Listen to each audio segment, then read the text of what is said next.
girango ni to Nairobi chalo nade ne gino sebedo karingo ka chakre kar gimoro saa 3 marokinyi kinde mane wachopo town kaendi. Waseneno nyamburko mag obila, waseneno obila bende momanore ahinya gi gigegi magarita kendo ka girango ni to chal mararita boma ma Nairobi chalo nade to ponono kantiere jogo ma nyalo bedo ni dwaro bago ng'anyo kaka ne waneno kotimore e kuone mopogore kata bombe mopogore odiochieng' manyoro. Bende waneno ntiere kuonde chungo nyamburko kaka Archives kod Kencom walimo kanyo kinyi. Bende waneno ka onge chenro mang'eny madhi nyime kata kamano ntiere weg nyamburko mag wegi kata wanyalo wacho ni private vehicles ma nyaka sani makoro tingo jowuoth ka tero gi kuonde mopogore kata kamano nengo ma jowuoth chulo bet ka ni malo kopogore gi nengo ma gisebedo ka gichulo. Okang'eyo kapo nono in gi penjo moro amora Joyce. Erokamano ahinya Finyakidi ka intiere tesenda yiengo nyamburko mano mar Country Bus bore Nairobi kato dago mana mar penja chiela odiochieng' manyoro akia ka ipenjo derepe mane nitiere kanyo bende nitiere jowuoth mane seche moko gigolo bore Nairobi ka gitero e gwenge mopogore mago makaluo kata gwenge mamoko kose gin bende koro gichungo wuodhe maggi nyaka koro sirikal winji ywak mano mar duoko piny nengo mano mar maute pacho kae. Nyakidi derepe ma wayudo thuolo ma loso go wacho ni nyoro gichopo kae ni mar mondo mi ne jogo mane oseng'ado tiko margi mar wuoth kata mar dhi dala gichopo ka mondo mi giteri, lakini kaluwore gi ng'anyo mane osechak bagi e boma kaendi kod e bombe mopogore ne ok ginyal dhi nyime gi wuoth ma kamano kaka ne gichano nikech luoro mar ni seche moko nyamburko mekgi inyalo kethi e kinde ma gine wuoth. Joyce. Erokamano ahinya Finyakidi ka intiere kar yiengo nyamburko mano mar Country Bus bore Nairobi ka med luonwa weche kendo bomendo tudore kodi mar mondo mi med nyisowa kaka weche chalo ahinya to e kinde makoro wega nyamburko ong'anyo ka gidwaro mar mondo mi oduok piny nengo mar modhi e pacho ka onge penjo moro amora Finyakidi. Erokamano ahinya Nyakwara Mogi Ajwang' winjo kanyo ka jowuoth bende koro yudo pek kaluwore ni odiochieng' manyoro ne gichopo iseng'ado tiko mari mar mondo mi idhi e wuoth kata kamano seche moko nitiere kod dich moro to koro chuno mar mondo mi ichung chenro magi mag wuoth kaluwore kod nengo mamalo mar mauta makoro jogo manitiere sekta mar mauta oramo ni nyaka duok piny eka koro gidhi mbele kod tijegi e yo makare kata chenro mag wuoth e yo makare. Kapok oduogo e studio ka bende yiena mar mondo mi wadhi ane e kaunti ma Nyamira mar mondo mi wawinjane kaka jafombo maru e kaunti ma Nyamira noloso kod jodak e kaunti ma Nyamira odiochieng' mar 2 mano mar ng'anyo mar kwedo nengo mamalo mar mauta e pacho ka. Wawinjane monde. Huko tukiingia siku ya pili ya mgomo wa hudumu wa matatu, hali si nzuri vile hapa katika kaunti hii ya Nyamira. Na leo hii hapa tupo kwenye stendi ya magari mjini Nyamira ambapo bado tunashuhudia magari machache sana yakiwa yamefika hapa, na ningependa tuungane na mmoja wa viongozi wa sekta hii ya matatu katika kaunti hii ya Nyamira, na ningependa utaanza kwa jina na utuambie nini kama wahudumu wa matatu mmeamua kwamba hali itakuwa vipi, mmerejea barabarani ama maoni yenu ni yapi ama msimamo wenu ni upi? Kwa majina ni Ronald Onchiri, secretary wa Young Sacco. Pia sisi tunazingatia kwamba mgomo tutaendelea, kwamba CSS, the 3 CSS is like they have made a scandal which is not understandable, so we cannot bend law.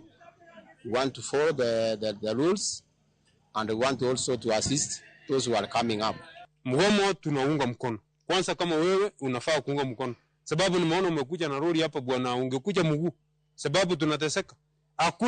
Hatutaki kuona hata personal cars wakiwa wanatoka kwa barabara. Wacha uchumi kuwe sabotage ndio serikali ione. Sijui watasikia lugha gani, sijui niongee lugha gani ndio wasikie. Na msitutishe sana, sasa tumefikia mahali hatuwezi tishwa.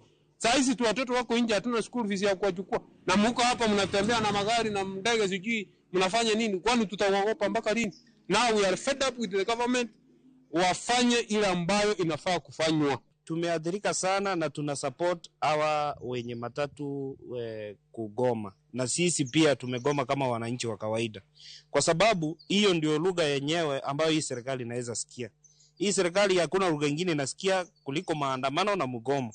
Ukiwaambia kwamba vitu haziko sawa, unaona rais anachukua microphone kila siku juu ya gari anasema kwamba vitu ziko sawa, uchumi uko sawa, na sisi wananchi ndio tuko kwenye uchumi katika hii nchi ya Kenya. Kitu ambacho tunategemea mostly ni hii mafuta ya diesel, kwa sababu hizi bidhaa tunatumia, hata kama ni sukari, unga, mafuta, zinaletwa na hizo lori kubwa, na hizo lori kubwa zinatumia diesel. Industries hii Kenya ni diesel wanatumia.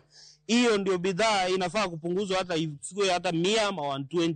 Wakiendelea kuongeza hizi vitu zingine, hawawezi ongeza mafuta ya diesel kwa sababu wanajua ndio inatumika sana, ndio wanaongeza bei ya juu sana. Tangu nizaliwe sijaiona diesel iko expensive than hii petrol. Alikuwa hapa Nyamira akisema kwamba vita ambavyo viko sijui Ukraine na wapi haziwezi simamisha, haziwezi ongeza bidhaa ya mafuta. Saa hii yeye ndio rais, alikuwa anatupea solution by then kwamba serikali inafaa kufanya hivi, inafaa kufanya hivi, ndivyo wananchi wasiathirike. Lakini katika hii serikali yake saa hii mafuta ameongeza ikielekea 100, na tangu aingie mafuta ameongeza kupita 100. Akiongeza anashukisha shilingi 5, anashukisha shilingi 10. Inasikitisha ya kwamba bei ya mafuta imeongezeka hata baada ya mkutano si moja wala mikutano miwili.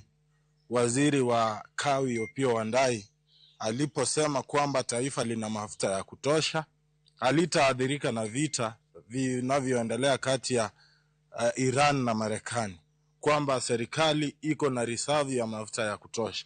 Haiwezekani kwamba taifa la Uganda linaagiza mafuta kupitia bandari yetu ya Kenya, lakini bei ya mafuta hapa nchini Kenya iko juu ukilinganisha na bei ya mafuta kule Uganda. Huyu ambaye ni rais sasa, William Ruto, akasimama na akaeleza jinsi vita vya Ukraine haviwezi adhiri mafuta ya Kenya. Akaonekana kuwa suluhisho kwa Wakenya. Sasa imefika wakati wake. Tunaomba hivi, serikali iweze kuwasikiza wenye nchi sasa. Umefika wakati wa kuwasikiza wananchi, wameghadhabika, wamegoma. Na hao ni baadhi ya wakazi na wahudumu wa sekta ya matatu katika kaunti hii ya Nyamira, wakizidi kuelezea kwamba mgomo umeathiri shughuli nyingi, huku viongozi wa sekta hii katika kaunti ya Nyamira wakisisitiza kwamba mgomo huu unaendelea. Wakazi wakizidi kuomba kwamba serikali iangazie na kupunguza bei ya mafuta ili kuona kwamba wananchi hawajaathirika. Kutoka kaunti hii ya Nyamira, langu jina ni Duncan Bundi. Asante sana Duncan na Bundi kaintere kaunti Manyamira. Wawinjo kanyo paro mopogore opogore kowuok kuom jodake kaunti Manyamira ka gin bende koro pod giramo ne gidwaro mar mondo mi oduok piny nengo mar maute pacho kae ka jogo manitere sekta mar matatu odhi mbele kod tijegi kata chenro mag tich e yo makare. Erika duo kuomi kapok ne wadhi ir Efi kaachiel kod Duncan Bundi ka intere Nyamira. Ang'isi ni mak paro e point mar 2 kanye kinde makoro ni medo leronwa kaka ng'anyo e sekta mano mar matatu kata e sekta mar wuoth koro nyalo rocho uchumi mapacho kae. Odera. Ma transport sector temo economy koro abiro bire e jok ma transport sector odiko kata gima jok ma directly affected gi wach mar mafuta bedo nengone kata bedo ne ochochni gi yore mag tich. Ng'ata achiel ma mochak magini affected directly kata kiweyo jo transport gi en petrol attendant mandala mantiere tie station cha maolo ne ja piko, maolo ne ja gari, maolo kata ne ji madwaro mafuta matin miditigo e ot. Sasa makuru mafuta onge, ng'ano tijine dok piny kata tijine orumo. Ji mang'eny machalo kamago obedo affected gi wach mar ng'anyo ni. Koro wach mar ng'anyo ni kopogore gi ji mar affected directly kiwe attendant kata jo gari, jo mariembo, conductors, wan gi wach mar school. Skunde tem mantiere geche ma ji dhiye, nyithindo moting'e gechego, ji matiye gechego te ni piny sani. Kiweyo mago, dhano te mane ntiere e Kenya ka kata mane nigi events mane ibed ni dhi tim e Kenya ka, mago te obedo cancelled out. In short, gima temo wacho en ni a disruption motimore e transport sector ni or disrupt the very heart of the economy.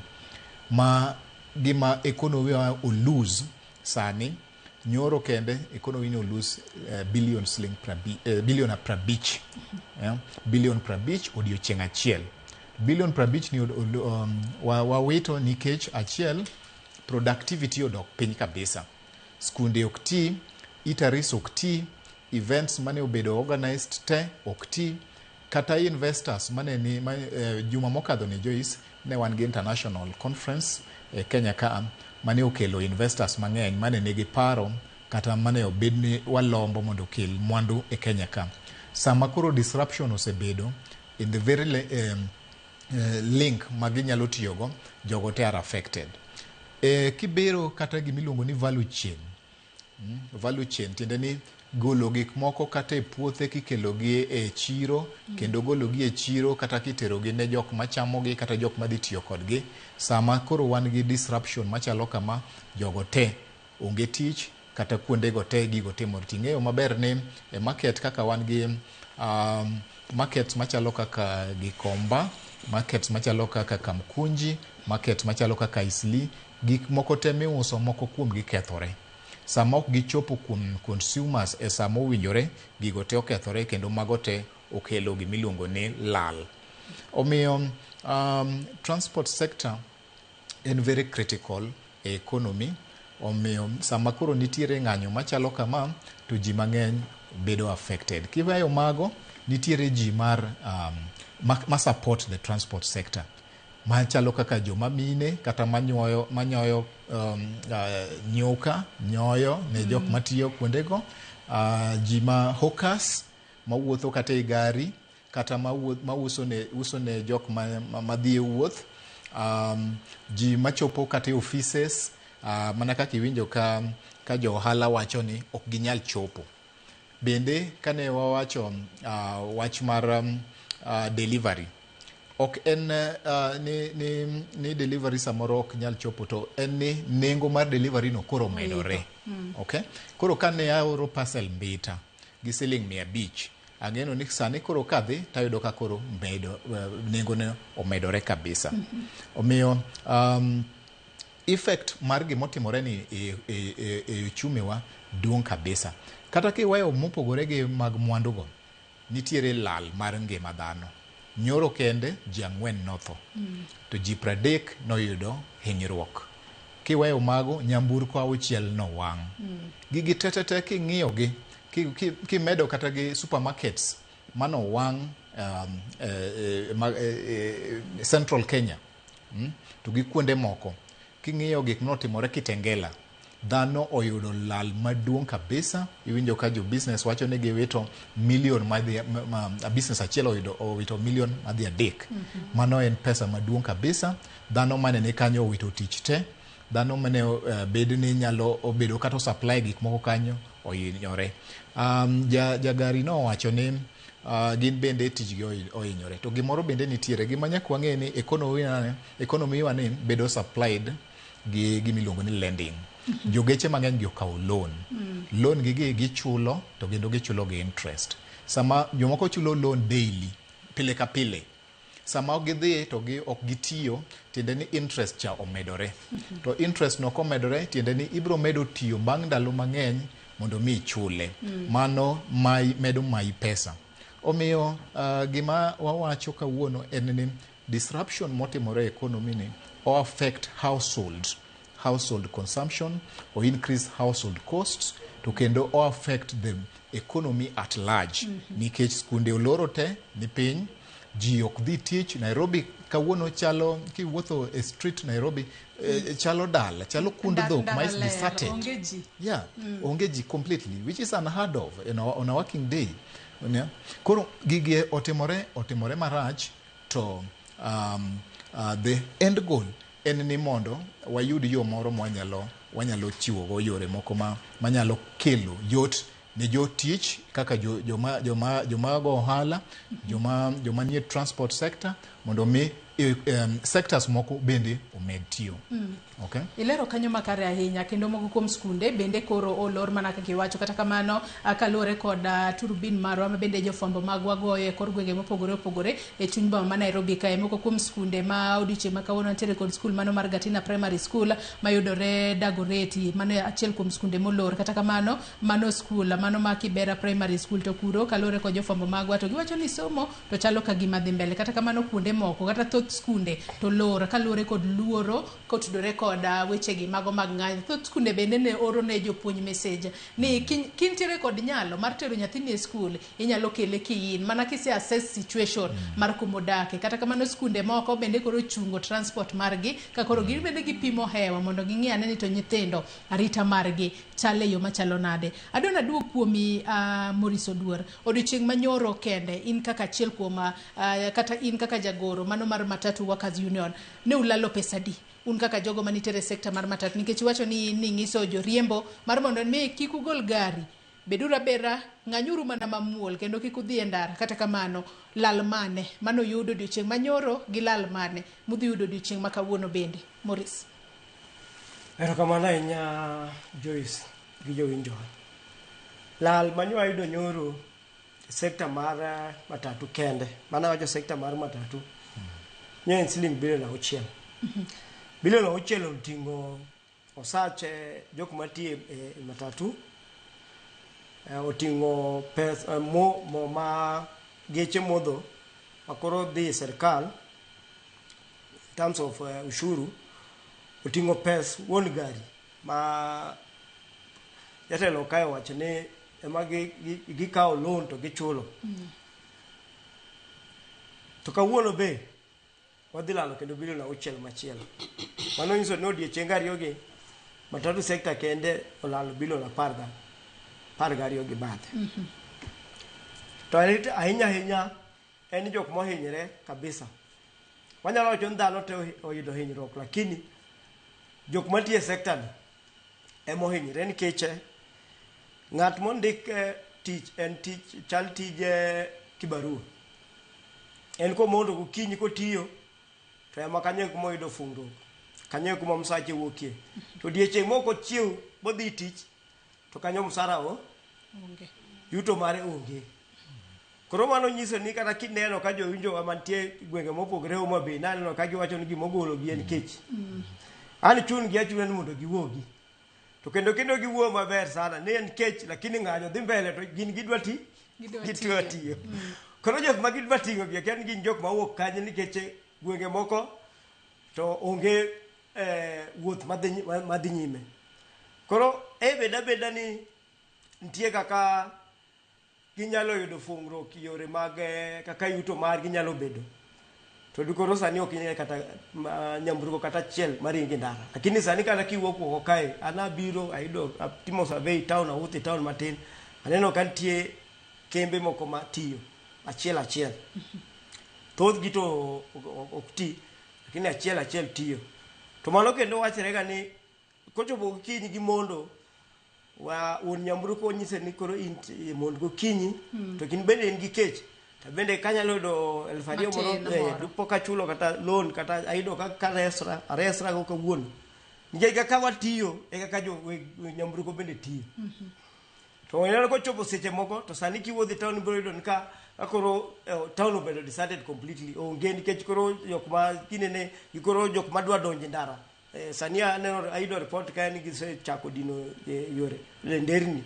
Nikech gisefwenyo ni dhano bire nitie geche mating'o jowuoth mabiro town.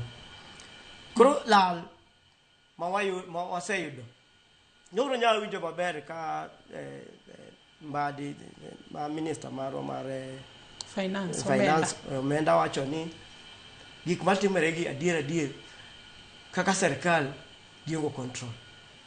To pondo kendo chako wacho ni nitie kaka wanyalo timo mondo watim ang'o. Pod watem wamed mbeko nengo mahuta mondo odog chien.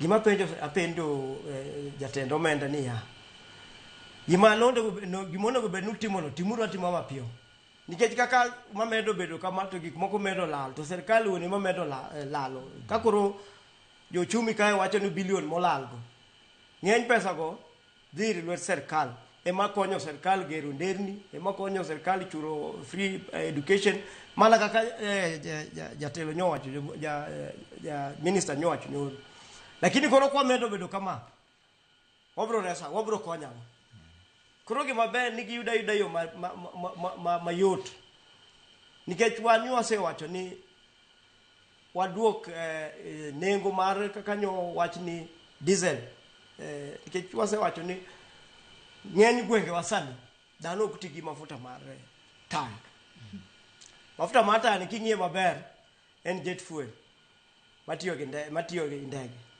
en mana gimoro matin mimede ga to lokre jet fuel koro in essence nyiso no oduok nengo mafuta mar ndege piny to ng'ama ringo gi ndege en ng'ama nigi pesa dong to mar diesel ni kendo gidwa ng'awe moloyo nyoro kanyo giduoko nengo mar mafuta mar taya piny gi siling 36 gimedo siling 36 inengo mafuta mar taya 38 no ema nyo gigolo i diesel mondo koro diesel odong siling 212 kan mano nyodo winjre koro kugolo siling 38 kacha to chako golo siling 10 kende diesel mano kwatemo go kwano to kwane ka kono donjo maber nikech to bende wanyalo neno ni serikal timo kamano nikech thoth geche nyamburko manindara thoth gitiyo gi diesel koro mano nyiso ni diesel mang'eny ema usre mafuta mar taya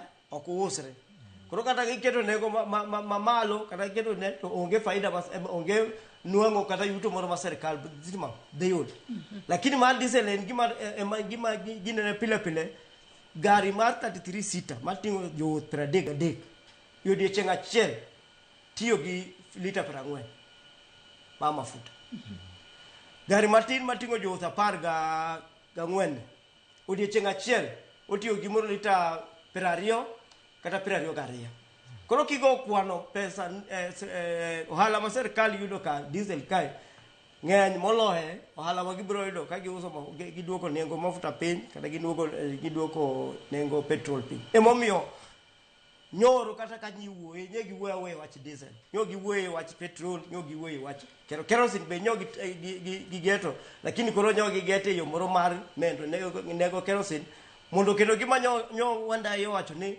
watimo kama nikech adulteration rocho ginene mar ginene dhi bedo malo nikech ng'ato biro nyiewo diesel matin to chako kawo petrol to timo okawo mafuta mata to kiko gi diesel mano kendo ng'en ketho geche kabisa kiyudo geche masani serikal wacho ni nyaka keli Kenya kae euro 4 gi euro 5 gin geche ma very very sensitive omiyo kanyo serikal med golo 38 shillings manie gitingo to gikete gigole diesel to koro sani wan duogo dogigi to mano katieko wabro duogo tich nikech wang'en jo Kenya hinyre uboduogo karango wabro duogo kata wanyalo bedo duogo kiny podo kunyalo wacho lakini gima serikal onego bed ni ng'iyo koro ong'e ngima jo Kenya as a whole kiging'iya nikech ng'anyo ne okwan ng'aluongo ng'ayo nyalo bedo ni jo Kenya bende nikech koro jok moko advantage jo njore moko advantage to mago bende mana jo Kenya ok jok mok Uganda koro ging'iye yo ma ginyalo reso go ngima jo Kenya nikech kwaduogi tich gi siling 10 manyo uga migawo mar energy omiwano to gima wadhi timo en koro wadhi medo nengo wuoth mano nyaka koro wamed to nyo wuoyo ga medo nengo wuoth up to gimoro 50%. Koro options go mwatemo explore mondo waduogi tich ka koro tamre serikal wacho ni siling 10 manyaka wamiyo to wan go kwadok koni to koro jo wanyako wahinjo timango nyaka wahinjo wuoth nikech koro obro bedo give and take nyaka gihinyre matin to wabende wayutie matin to gima duong' kabisa wakwa mana serikal wasewinjo ywak mar gisewacho ni gini en sida ma Kenya kende chandruok ne ko mar Kenya kende lakini gitemie kaka ne wagise nyaka nyiswa no chumi marwa mar Kenya ok wanyal pimo go chumi mar Eastern African countries mago bende gik mwasewinjo kendo wayiego kabisa kendo waseyie gi serikal ni supply mar mafuta okopse lalie emomiyo nengo mafuta dhi malo nikech yore magichopo go mafuta Kenya mago gik magisenyis magwa sewinjo gima gitimie gimbeki usuru magiketo wi diesel mang'eny gi mondo gigol goro usuru moko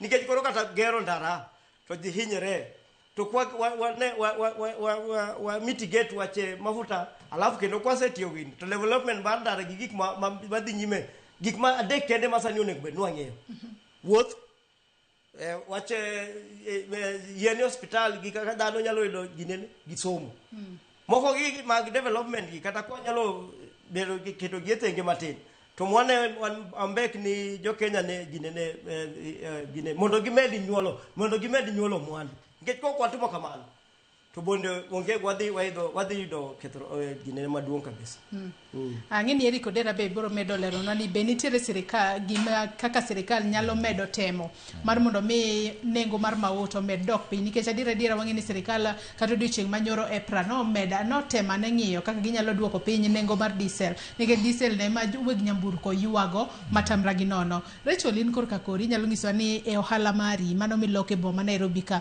odiochieng' manyoro e kinde manu loro gi odiochieng' ma kawuono ma bendu loro approximately en omenda maromo nade ma ulalo to relationship gi customers bende koro chalo nade kinde ma koro uloro seche moko nitiere gimoro ma agent ma customer dwaro to kaka gino chopne bende bedo matek kalure ni kaka gino dwa chopo ne customer bende onge kata yo ma inyalo chopo ne godo bende bedo matek. Rachel. Erokamano Joyce to gi jonenowa nyoro kende anyalo wacho ni nikech ohala gino helni mang'eny ibonwang'o ni nitiere jochiemo, nitiere jo electronics, nitiere nyaka jo siptende, nitiere joma supply gik mang'eny mopogore opogore. Koro anyalo wacho ni nyoro atamalo 80 kata 75 manyoro kende nikech kowach ni 50 billion manyoro ne Kenya olalo. Koro king'iyo atamalo 75 kata 80 mar pesano en pesa mang'eny nikech wach ni economy marwa nitiere supply chain donge to supply chain ni wuok kuma ilose gik moko chochocho kuma ilose gik moko no nitiere gik ma gitiyogo mondo mi gilosnwa gik moko mondo mi gigo ang'o kuma gilose factories bende nitiere nikech onego ben kata mana mafuta no gitiyogo kuondego. Koro sama mafuta omedore kata mane production kucha inwang'o ka the end product mwadhi yudo nyakang' mi bei bende medre. Koro sama bei osemedre no nitiere kaka wan koro jok mayudo gik moko gi bei timre nadi medrenwa mamiyo samoro wawach ni nyoro kani nyiewo gimoro ni dhi nyiewo ring'o nyoro inyiewo ring'o siling 700 koro kawuono kiduogo inwang'o ka ring'o en 900 kati yoro ng'ato dong idhi wacho ni ng'ano nitiere kako mai ami wach ni buchari manyiepe ga char jogo timre nadi ok gibeyo to nitiere factors momiyo chieng'ni amomiyo gimedo bei ochopo 900 koro wachno miyowa tich matek omiyo ji tich matek nikech inwang'o ka nitiere lal bende lal mang'eny nikech nitiere gik moko ma wach ni perishable goods nitiere mama mboga nitiere gik ma nonyiewo nyoro ma ok nyal chopo kiny ji ok nonwang'o chance mondo bed piny ous alod ni owang' kiny ka chopo kiny ok obro uso ne ng'ato alot mowang' koro chuno ni ma ema nonyiewo ni odhi opuki ochako kawo machielo koro inwang'o ka tich bedo matek koro ng'ata safa kuma wawuoke production cha nyaka the end user mamano en consumer koro oken wach mayot Usebedo kudhache yo machalo nadi nikech wang'eyo ni seche moko e kinde ma nengo mago mag mauta medo idhe pacho kae kendo nyaka koro yande oidh mochopa kuma koro nyaka sani odiochieng' ma kawuono kochakore odiochieng' ma kawuono nengo mano mar diesel bro bedo 232 gotonglo 86 mauta mar taya 191 gotonglo 38 ka petrol to pod yen 214 gotonglo 25 lita ka lita. Ineno ni nengo mar mauta osebedo ka medore pacho kae. To kuom ranyisi in kaka ja ohala, intiere kod stock mari mane mintiere godo e duka kacha. To nengo mar mauta medore uyudo ka intiere kod stock ma intiere godo ni bende koro imedo ne nengo kose koro mwandu mabiro tok ka osemeda nengo mar mauta ema koro ineno kaka imedo ne nengo mar mondo mi kalure ni in bende kumigole mwandu go kikele duka ka cost mano mar kele kata nengo mar kele beto idho matin kalure kod medruok e nengo mar mauta. Jo ohala dhach nade gi sani ahinya kinde ma koro nengo mar mauta ni malo e stock manu ntiere godo magi bu medo nengo kose mabiro manyien maseche moko kelo gi bei mamalo ema umedo ne gi nengo kende. Recho erokamano Joyce kuom penjo no. Mafuta komedore mokuongo mafuta waonge go e Kenya. Mafuta wagolo pinje ma wawach ni Middle East kuma koro dhao wuoke no. To sama dhao nitiere kono inuang'o ka nikech gik moko mang'eny ma watiyo go e Kenya ka gin gik mawuok oko. Gin gik mawuok kech kineno ng'eny lewni wuok oko. Electronics wuok oko, simbe wuok oko. Koro kata mana products moko mang'eny wuok oko. Koro sama mafuta medore ni sama lweny ni kochacha miyo stability koro onge. Nikech samoro wach ni ka gik moko biro gi meli kata gi ndege. To meli ni dhao nitiere, meloni inyalo goe mbom samora mora. Koro jogo nitiere insurance mar yore mag pigi eki. Ma sama jo yore mag pigi keto insurance. Insurance giketo mang'eny nikech giketo mar bei mamalo mondo mi kata angini kogoe kata kokadho to jini safe nikech sama iketo insurance idwaro ni kan gimoro timore titimri nadi imi gik ma giki mane ntiere kanyo gi value gi. Koro inwang'o ka insurance magiketo no en bei mamalo mamiyo sama angini chop kuma onego beni ochopo ka en gi bei mamalo. Sama osechopo nitiere clearings mag gik mochopo ni be inwang'o ka bei omedore. Koro sama mafuta omedore ma diesel ema gimedo to geche mag long distance ng'eny gi tiyo gi diesel. Insurance gimedo ni e wang'ayo ka kichopo ka gigi kaka idwa chopo gi kuma intiere pod bei be jogi be otimre nadi omedonwa bei. Koro sama gini ochopo gi bei moro miyudo kaka idwa timo onge. Koro bei ok inyal meda bene ng'ato nikech inyalo mede midong' gi gigo kanyo. Koro inwang'o ka margin manonego beni keto kanonego beni inwang'o gimoro kaka 1,000 ti ikete yani ochopo makoro sama ochopo kae ni 800 te oselal idong' gi $100 $200 eminwang'o kaka profit. Koro inwang'o ka profit margin cha bedo matin.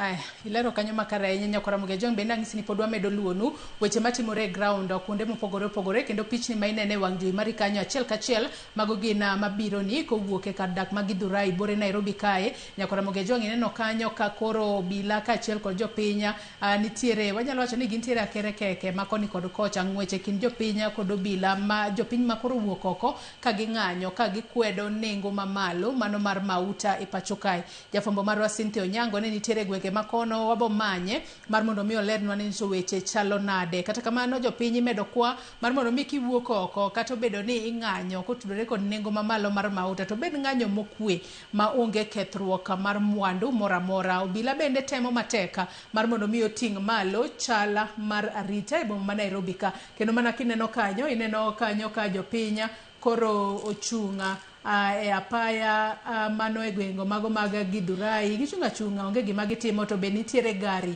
mano mar obila mane bende go kachero e apeyni mago mayudore e kardak mano mag Githurai bure Nairobi ka. Jopiko makori neno ka koro ringo koda pikni maggi. Kata kamano onge nyamburko moramora maringo e apeyni mago mayudore e kardak mag Githurai bure Nairobi kae. Mage moko kuom gigo mapodi wamedo menyo ni achiel kachiel odiochieng' ma kawuono e kinde mang'anyo mano mar nyamburko mating'o jowuoth odonjo odiochieng' mar ariyo e kinde mag kwedo nengo mamalo mano mar mauta e pacho ka. Wabo manyo Cynthia Onyango mondo lernwa ni to weche chalo nade Githurai gi sani. Kata kamano kapok wamanyo Cynthia Onyango, CPA Eric Odera penji kanyo ni bende nitiere kaka serikal nyalo medo timo mar mondo mi omed duoko piny nengo mar mauta e pacho kae, nikech koro en ng'anyo makoro wakia no borumo karang'o. Odiochieng' manyoro romo nobedo romo makamano ang'eni waduto ne waneno kaka ne okorume yo makare. Weg nyamburko nowacho ni oyo wan pod wadhi mbele kod ng'anyo marwa. Agreement mane gichope ne ogiwacho ni mano pod ok wadwa ni nengo omed dok piny.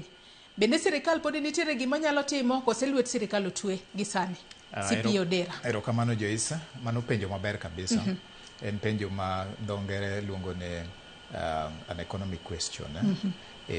Achiel nitiere gik ma sirikal nyalo timo, nitiere gik ma iluongo ni physical policies ma ginyalo timo, to gi moko ma ginyalo timo on the price or supply to gi demand. The first thing ma sirikal nyalo timo sani mowinjo bed ni gitimo in the short term en operationalizing gimiluongo ni fuel stabilization fund, mondo mi gino o target, but gima owinjo gitime en ni owinjo o target PSVs, especially jogie to gi jo boda to gi jok ma transport gimiluongo ni essential goods.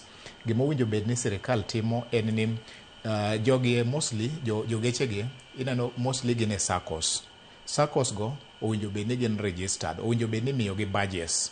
Koro badges go owinjo bed ni gitiyo go e fuel stations, specific fuel stations ma ka gidhiye to gi fuel at a reduced price. Mano ka gitimo to dhi reduce wach mar mineno ywak ma ineno gin godi, nikech gidhi fuel gi cards gi, to cards gi no dhi miyo gi advantage mondo mi gi fuel at a lower price ma konyo gi mondo gi operate to caution bende jopiny. Mana achiel kuom gima sirikal nyalo timo. Mar ariyo gima sirikal nyalo timo owuoye amor gi paro monogolo en gimiluongo ni duoko chien ushuru e DSL. Duoko chien ushuru. Sani e sirikal no duoko gimiluongo ni VAT. To nitiere gimiluongo ni import duty. Pogruok en mane seche moko ne nyakwara gi jong maneno wasani. Okay. Nitiere magi gin osuru. Osuru nitiere kinde kidieny ka kidieny. Nitiere osuru miluongo ni VAT. VAT en osuru miketo e gimichamo e consumer mogik kaka fuel iketo ne ng'at matiyo kode mogik. To nitiere gimiluongo ni import duty. Import duty en osuru moket kuom gik mikele Kenya ka kowuok e pinje maoko. Mana kaka iwinjo ka Nyamera ni owacho ni fuel en gima ikelo e Kenya ka. Adiere kabisa. Fuel mwatiyogo e Kenya ka igolo e pinje mag oko. Most of it wuok e Gulf to gi kuonde mamoko. Onge fuel mwatiyogo e Kenya ka mawuok e Kenya ka. Sama odonjo e Kenya ka no nitiere gimiluongo ni import duty mobedo charged. Gima sirikal nyalo timo kuom penjo mipenjo no en ni gigol import duty e DSL. Specifically DSL, nikech DSL ema target transport sector ma jogi operate majority of them. The third thing maginyalo timo in the medium term. In the medium term, sirikal nyalo timo, nitiere gima sani wan gi geche ka mamoko era electric. Sirikal owinjo bed ni timo a robust campaign mondo mi jogeche gi o shift from DSL, geche matiyo gi DSL to geche matiyo gi electric. Iwinjo, mondo mi wa reduce over reliance e DSL to gi gik ma waonge go. Okay? The fourth thing ma sirikal nyalo timo, sani nitiere gimoro mantiere budget ka miluongo ni pending bills ma sirikal noketo bilion 155 mondo clear pending bills. Pending bills go no winjo bende gi fast track mondo mi omiji pes go donji kuom nikech bills go moko ni kuom jogi jomoko nitiere moogi, nitiere counties, nitiere ji magisetiyo negi mang'eny ma pes go ni kuomgi. De ber ka sirikal okaw pes go mondo omigi. Omiyo nitiere gik mang'eny ma sirikal nyalo timo in the short term, medium term to gi long term. Mondo in the long term gima sirikal bende nyalo timo kapok aweyo en ni most of economy wa obedo rely kabisa o DSL kaka king'iyo kaka manufacturing to gi gik makamago. Wanyalo promote hydroelectric power mondo mi o supply industries. Nitiere kuonde mang'eny Kenya ka makata solar energy nyalo bedo trapped. The whole of northeastern, the greater part mar Nyanza nyalo produce a lot of solar energy kata kiweyo hydroelectric. Solar energy ni bende nyalo run industries mang'eny e Kenya ka. Momiyo kuonde mar tiyo gi wanyalo tiyo gi kar tiyo gi DSL industries mang'eny to wanyalo tiyo gi those other sources of energy. Maka koro nitiere disruption machalo kaka mowuok e pinje mok wanyal geng'o to reliance mang'eny mano winjo bedo e DSL gi bedo oko. Kwa timo mago andageno ni jo treasury owinja maler. Kwa timo mago be ma da penji ni paro maleo ma itiere godo gi bende kaka waneno kaka weche dhi bende gin options ma sirikal osetema ne ng'iyo ni watime kama mar mondo mi wakwane liet mar ng'anyo e nengo mar mauta kod ng'ur ma koro jopiny nitiere godo. Giteme to gitime maber. Kaka inano koro siling 10 mane gigoloni. Siling 10 mane gigoloni gigole a blanket incentive ma okony jogie. Konyo bwenyenye mane industry mar transport. Emomiyo jogi pod ywak, emomiyo ne gitamore. Emomiyo tagadegi approach ni watime gi PSV mar license magimiyo jogi badge maginyalo dhigo a specific stations to fuel. Jogi ok gibe ywak. To ka gikete ma blanket kama chicha to jogi ok dhi benefit. Emomiyo gi rejected. Omiyo implementation kaka itime treasury emopogore. Dwa her kabisa ni jo treasury nigi ji manyalo advice gi to bende ginyalo winjo advice mawuok kuonde mwagologie kaka mage. Gitime ane e yo mwawachego ni target PSV, jo boda to gi jok ma transport essential goods, jo matimo delivery food, drugs, ang'ogo. Okay? Then mano dhi kelo yot kabisa kendo dhi golo ywak mang'eny kuom ji mang'eny. Okay? To wang'e ni iwacho kanyo makare nitiere omenda maderom shillings 10 mano gol e DSL. Kata kamano to mauta mar taya to medore koda shillings 38 gotonglo 60. Kata bedo ni wang'e ni mauta mar taya to ji ok ng'ure ahinya. To wang'e ni nitiere jogo ma bende mauta mar taya ni mulo. Ginti konyo gi nang'o? Chiel, ji matiyo gi mafuta mar taya gin ji mar the poorest. Gin jok magi ok nyal yudo gimiluongo ni ok ginyal chulo stima kata stima onge kuondegi. Gima sirikal nyalo timo emomiyo awacho ni wabigi alternative sources of energy machalo kaka solar. Iwinjo kaka wan Kaluo nitiere chieng' maber makimiyo solar panels ichiwo e ot ka ot to jogo nyalo tiyo gi solar panel no to tap solar energy magi convert magi yud heat magi yud yo magi tiyogo e yore mag ler. Koro achiel kuom gima sirikal nyalo timo en ni ing'e ni pinje mang'eny nosegolo mar tiyo gi keros gi mafuta mar taya. Okay? Koro yo achiel mwanyalo tiyogo en ni mondo wanyis ji oti gi solar energy at the bare minimum. Solar energy nigi a lot of advantages moingo kerosene. Nikech kerosene ni kopogore gi wach mar koro nengo ne osedhi mang'eny, bende en gi a lot of other side effects. Koro achiel en ni ji mang'eny matiyo gi solar energy ni ok dhi yudo ber nikech nengo koro medore to gin e jok mar modhier mogik ma koro met mar nengo ni omedo hinyogi mogik. kerosene ni bende kuonde moko ok onyal chope nikech kuondego samoro onge gi gik machalo kamago. Watim ane sola mondo chopnegi mondo giyud konyruok. Adieri en ni kerosene ni to ok nen tim maber mar mede nikech mana kaka jo transport osewacho ni ginie en ema jok modhier tiyo kode.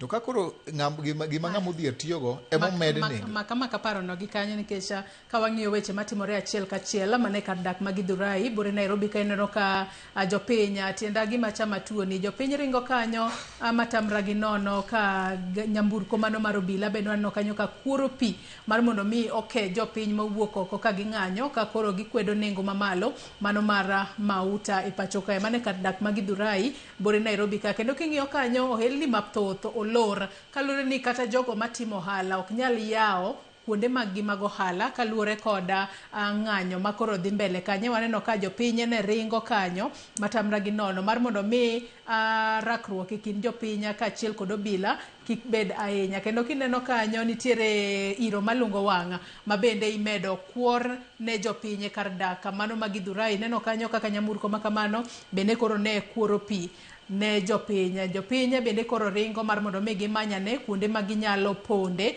e kinde ma koro obila bende koro temo mar mondo mi oketane arita makare e kar dak ma Githurai e kinde ma koro giwuok oko ka ging'anyo ka gikwedo nengo mamalo mano mar mauta e pacho kanya. Kwa Mogejang waluonu chenro makamana achiel kachiel. Kineno kanyo jogo mariemba piko bende koro ringo, jopiny ringo, jogo mawuotho gi tiendgi ringo kaluwore kod gigo matimore mane kar dak ma Githurai bore Nairobi kanyo. Kwa Mogejang waluonu chenro makamana achiel kachiel kendo wageno ni jofwambo magwa manitiere kuro mano Cynthia Onyango kaachiel kod jogo picha bende koro ritre e yo makare mar mondo mi e kinde ma gimenyonwa weche makamaga achiel kachiel to gin bende arita margi giketo e ong'ala manyime mar mondo mi e kinde ma gin wang'wa kaachiel kod itwa giritre yo makare mondo weche katimore to kik bawa kata matin. Pod wamedo luonu chenro makamano. Kineno koro obila osetemo keyo jopiny ma koro ne ochokore mar mondo mi ging'anyi ka gikwedo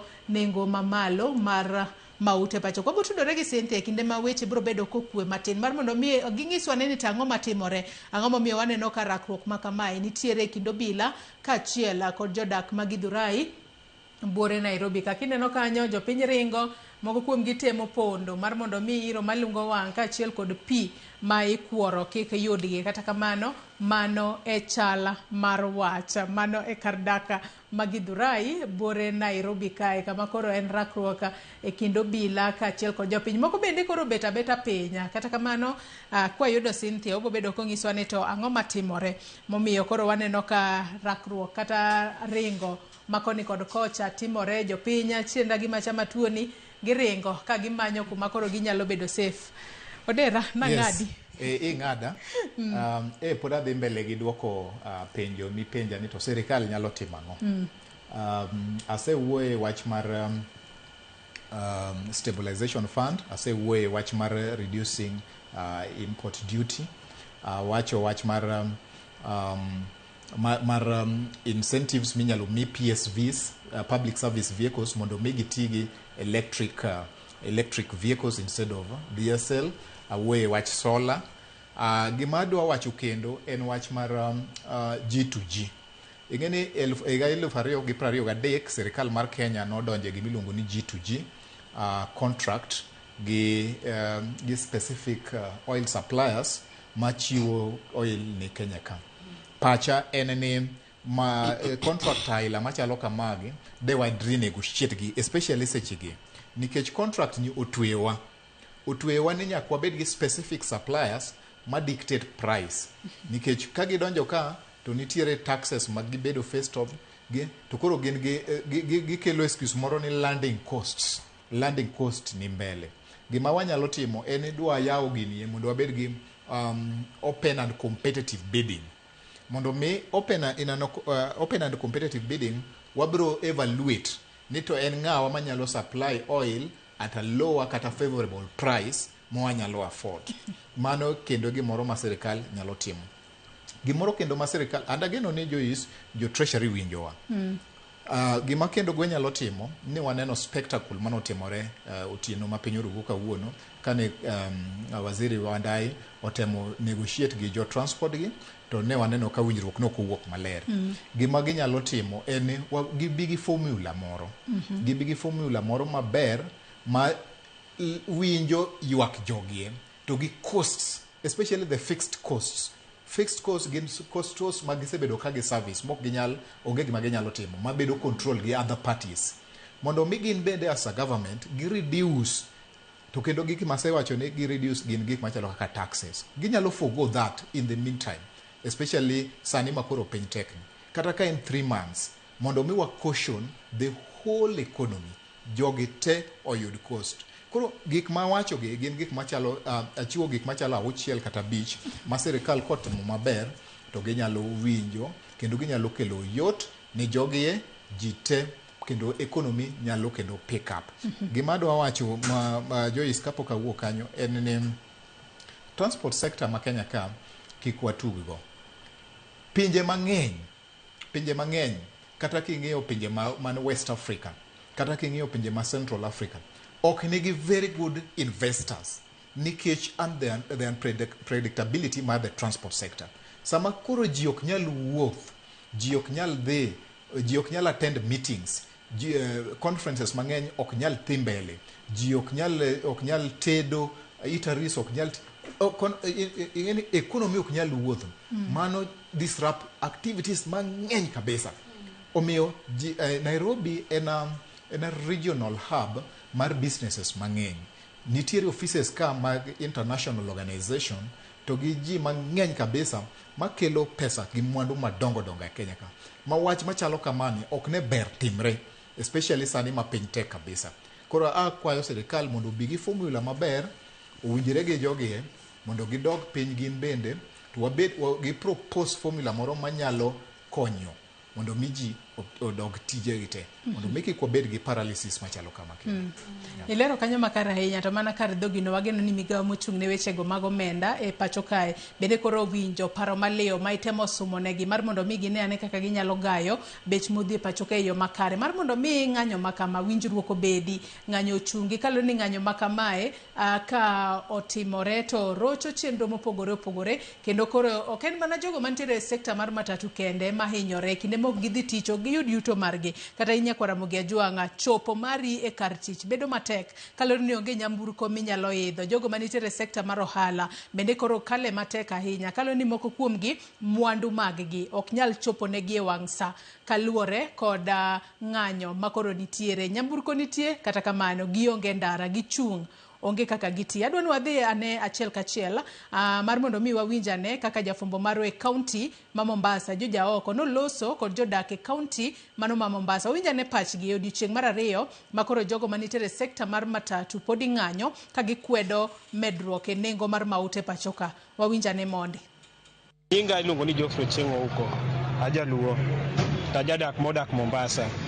Kwa ng'iyo gimotimore e wach mar wuoth ni okethore kabisa nikech kake wan jok man Mombasa koni to watero mwanduwa e counties mopogore opogore. Iyudo ni mwanduwa mane onego bed ni watero kawuono ok dhi chopo e sa modwarore. Iyudo ni jok manoro quotation koni mondo mine wakaw msikigi mondo waket negi gari mondo mi water, iyudo ka mzigo koro ok dhi chopo. Hae kendo kaluwore gi mafuta kako medore nyaka ne Kenya yud loch pok ne waneno kuma ne diesel bar ni obedo malo moloyo petrol. Momiyo sani koro geche meke kake wawach ni nyamburko kod okolo. Iyudo ni sani jo mang'eny tiyo go okolo kopogore kod nyamburko nikech nyamburko sani matiyo en mar sola. Iyudo ni sani gima Ruto goyo ni mondo mi jo mang'eny oti gi sola ok odwar gima iluongo ni petrol mondo gi mafuta mondo ji otigo. Koro mani e hesabu mwasaneno ka Ruto dwa ni mondo tim. Kaja gi nyinga ni Victor Piata. Chenro mar wuoth ong'ikni matin chakre okinyi pok wabedo gi tich kaka wasebedo gi tich go ndalo mokadho. Kuom sani pok wamedo nengo wuoth. Gimomiyo pok wamedo nengo wuoth, ochuro mako kila ng'ato. Sama mafuta oidho to ok inyal biro nigi pesa moro ofuke monyalo medo kodhi safar. Koro joma tiyo tij safar ni ema hinyre, ng'ad nengo cha pod nitie. Kiketo bei maduong' ok iyud jowuoth. Koro chuno ni iketa bei ma kawaida cha ma ng'ato nyalo biro ming'ad gari midhi. Koro bei pok wamedo to wang'eyo ni management bo wachi ang'e bei no. Kaluwore kaka chenro chalo, nyalo chuno loko chenro mag wuoth kaluwore ng'anyo ma kamae kapod ok dhi mbele. Ng'anyo ma kamae kapod dhi mbele bo chuno ni lok chenro mar wuoth nikech tayari be oselokre. Nikech koro godiochieng' kaka barabara no lor chakra Bangla nyaka mbele kucha onge geche manodhi. To nantiere geche mana jowuoth oseng'ado chuth ni gibodhi safar. Nwan gas 4 gi gas 4 gi nus mago wadhi Nairobi gokinyi no gidhi. Nikech wach ng'anyo ni. Koro wach ng'anyo ni to odhi ketho gik mang'eny sana. Haya mago pach jodak e kaunti mano ma Mombasa ka koro giyuak otudore kod kaka ng'anyo bede koro rocho chenro mag wuoth jowuotha mane oseng'ado nyamburko ka gidwa dhi e gwenge mopogore opogore koro ne obedo negi matek kaloni onge kaka ne ginyalo dhi mbele kod safar margi. Nyakoro muge jong yiena mar mondo mi akaw yuyo madundo gi sani kaduogo to wadhi mbele kod twak marwa kik idhi mabor.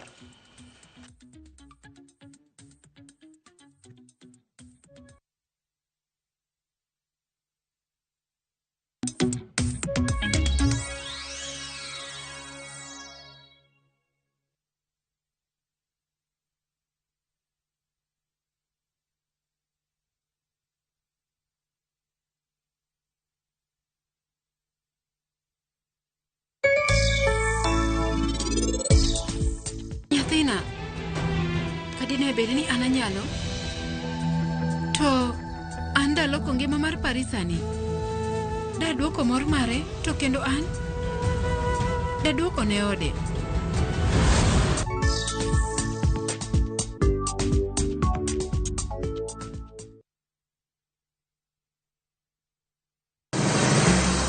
Isepenjori sigendni mayudore kuonde ma waluongo ni pachowa. Kapuonjani nobiro nikech gwenyruok e kind owete. Riwri kodwa mondo wanon sigendni mabeyo mag kuonde ma wadakie. Nera nitie. Ninyuo kong'o kacha niluongo ni kilap joko wili. Kochakore bombe madongo nyaka e gwenge ma iye. Otusenge en piny joimbo mar oganda kilunua senge. Ng'e gigo mamiyo oganda ka oganda bedo mopogore. Nueng'o ma wan godo ka en mar kunyo goldi. Urudi. En kama ji duoge ji ok lal. Ng'e weche mane osekalo. Chon chande lweny nitie kor gweng'. Rwako sigendni mag kuonde ma wadakie. Iwacho ni kibedo piny e kom kineno ng'ama lwete fuare kama mano nyiso ni jakano mulo ka pigo sechope bwo mesa. Ng'e gwengewa chieng' tich ariyo saa 3 otieno mana e Ramogi TV.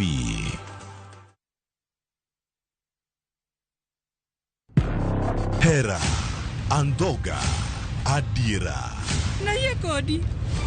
Nokang'eni ni nyalo timre marich kamae. Ich lach ok duong' dhot. Obiro donjo to kao. Nyaka sani podi nikia gimoro amora mantiere pacha. Hera miyo ng'ato bedo gi teko mar timo gimoro. Kendo nyalo lokore pap mar lweny. Odni opong'o mana hawi marach lilo. Makruok gi ng'ato nigi nengo mare. Ing'eyo gimarach kodi en ni onge ng'ata piny kama da bedo gi wat kodi. Oromoniti. Remo biro yiero bedo kor ka ng'a. Kata kapo ni wanjo kor gi nyako, mano konyiso ni wan waonge ratiro mekwa, omiyo anabiro chung' kode. Onge gima siko kopondo nyaka chieng'. Sama dera chiegni, gik moko duto wang'. Sanjukira jiven ng'ata chiel. Wae donga wache dier. Parineti. Wuok tich nyaka ngeso. Saa 2 gi dakika 15 otieno.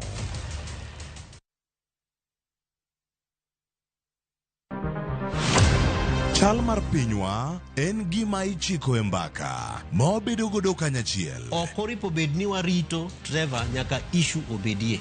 Nikech leadership is not just felt in a crisis. Chakre wach yuto nyaka somo, wach telo nyaka ngima mapile. Jopiny dwaro vijana. Jopiny dwaro ni omiye strategy kaka ng'ani lockdown. Owe ponde toka gwam. Penjo madongo dwaro duoko makare. Wachiwo duol maduong' ahinya. Jotelo, jotim nonro kod jogo matemo kelo lokruok. Kitwa mokwongo namba 1 en ng'iyo kaka warito kendo wakonyo jopiny. Omiyo ka joka dhi marach to nyaka koro wanyisgi. Dwarore ni wang'e wapenjre penjo kendo wayud duoko.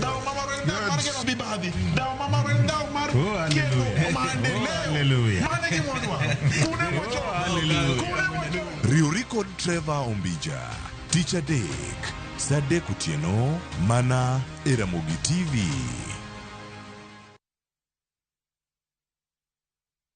You know how sometimes you just need to switch off for a bit, step away from everything and clear your head. Spend 2 nights in the Masai Mara from 40,000 Kenyan shillings per person sharing with View Travel. In a Land Cruiser, just you, your people and your guide. During the day, you are out on game drives, seeing wildlife up close, the open plains, the whole landscape. Then you head back to the lodge. Rest, switch off and just enjoy the quiet. This is the season to actually experience it. Visit View Travel and let's plan your low season travel. Call 0703 254 254. View Travel. Dream, explore, discover.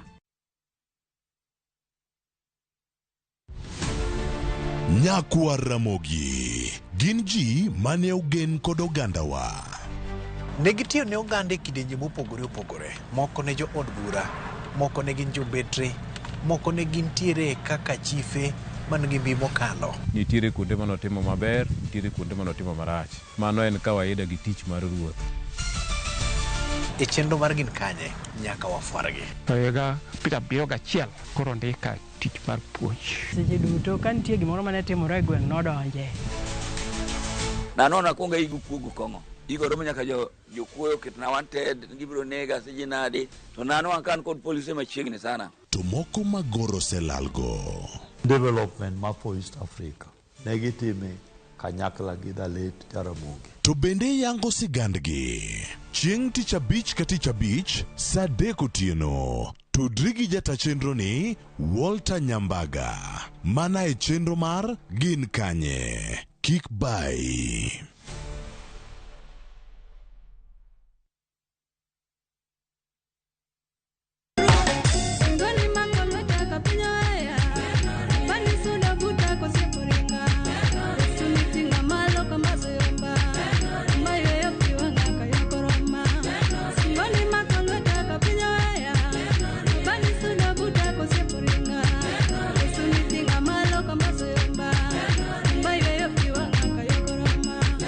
Mondo mi yud wer mar ler no rien kaka skiza tune mari di *860 *419#.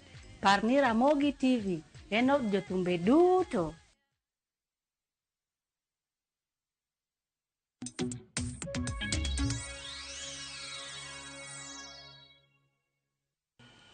Machiegni kendo nyakwa Ramogi Ajwang' mar mondo mi wadhi mbele kod twak marwa kotudore kod kaka ng'anyo rocho ohala e pacho ka odiochieng' mar ariyo ma jogo manitiere sekta mano mar nyamburko mating'o jowuoth e pacho kae obago ng'anyo ka koro gidwaro mar mondo mi sirikal oduok piny nengo mag modhi e pacho kae. To nyakwa Ramogi Ajwang' gi sani sasa kuwuok sani jatend migawo mochung' ne weche go mag arita e pacho kae Kipchumba Murkomen kachiel kod jatend migawo mano mar teko kod modhi e pacho kae Opiyo Wandayi kod jokanyo e sekta mano mar nyamburko e pacho kae gibago romo kendo sasa kuwuok sani kaponi pod wadhi mbele kod chenro marwa mar mbako romo gibiro bedo ka giloso kod ute fwambo mar mondo mi ging'iswane ka gisechopo e lalruok kata lalruok margi onyago lemo mar mondo mi ochung ng'anyo mago mag weg nyamburko e pacho kae. Jofwambo mago biro bedo ka chopo kuro kendo chenro makamano wapo bedo ka wakelo ni godo achiel kachiel mondo wawinjane ka winjruok obedo kose oyo. Nyakwa Ramogi Ajwang' kapok wadhi mbele kod twak marwa e studio ka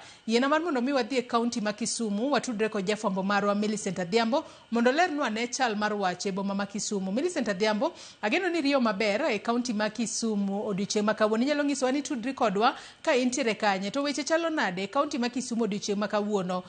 Nitiere ng'anyo mago mag wege nyamburko mating'o jowuoth kose gidhi mbele kod tijegi kaka pile? Millicent.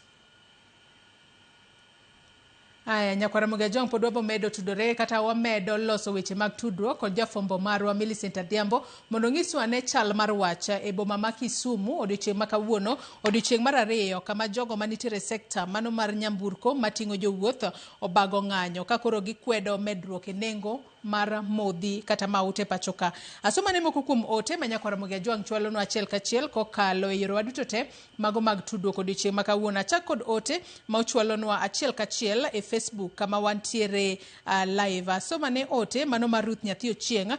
Ruth Nyathi Ochieng' wacho kae ni anto onge chieng' ma abiro support ng'anyo. However worst the situation might be, ng'anyo should not be an option. Ni mar ng'anyo ma pachoka pok ne obedo ga peaceful, en ga gi midhiero mathoth, wito ngima, lal gi wito mwandu mathoth, as if now everything is at a standstill.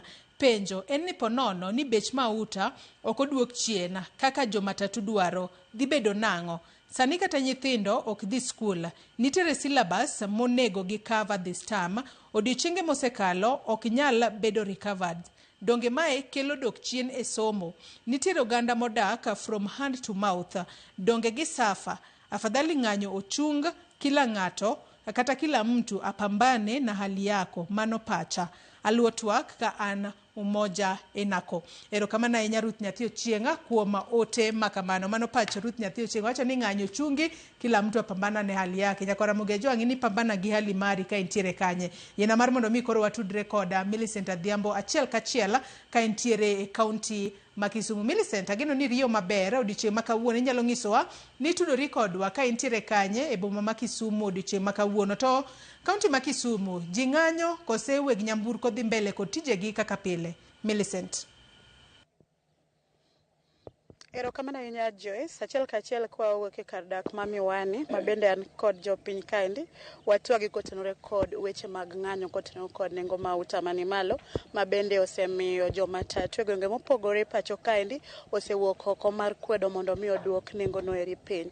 Kisumu kaendi kwachako godiochieng' manyoro nyaka kawuono, kane wachako gi bus park e chuny boma ma Kisumu, ng'anyo makamano kata kamano ne ok oneno e yo moro amora, ka koro githuolo ni wada penja nene ni chodo Miwani kaendi nikech kwa wuok e town to ne onge, to oko mar town kaendi wang'eya ni to gin to ne ging'anyo, to kane ging'anyo e yo mane, to ang'o ma gidwaro kuom sirikal, bende ka ok ne ging'anyo ang' ne ginyiswa ni tang'o momiyo ne ok ging'anyo. Achiel kachiel katerirgi, abro chako kodi mondo ichak na gi nyingi, nyisa ni kaka jodak ma Miwani sani endi nengo mauta omedore e Kenya kama ngima, kendo jomatatu no lando wach ng'anyo bende no chakoro odiochieng' manyoro.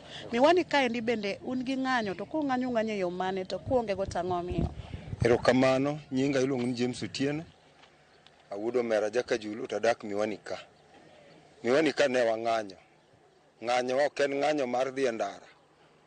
Ne wang'anyo ni gigewa ma tiyo ge ndara ne wakete ot. Gimomiyo ne waketo giwa ge ot, ma gin mtokni gi pikipiki, nikech fuel oingowa. Fuel ni malo saidi. Sani kiting'o ng'ato kigolo ka, kitero Chemelil, kati tero mana Kisumu ka, kidwaro siling 300 ok onya miyi nikech en bende uchumi oinge, odwaro ni mondo gol pesa mani piny.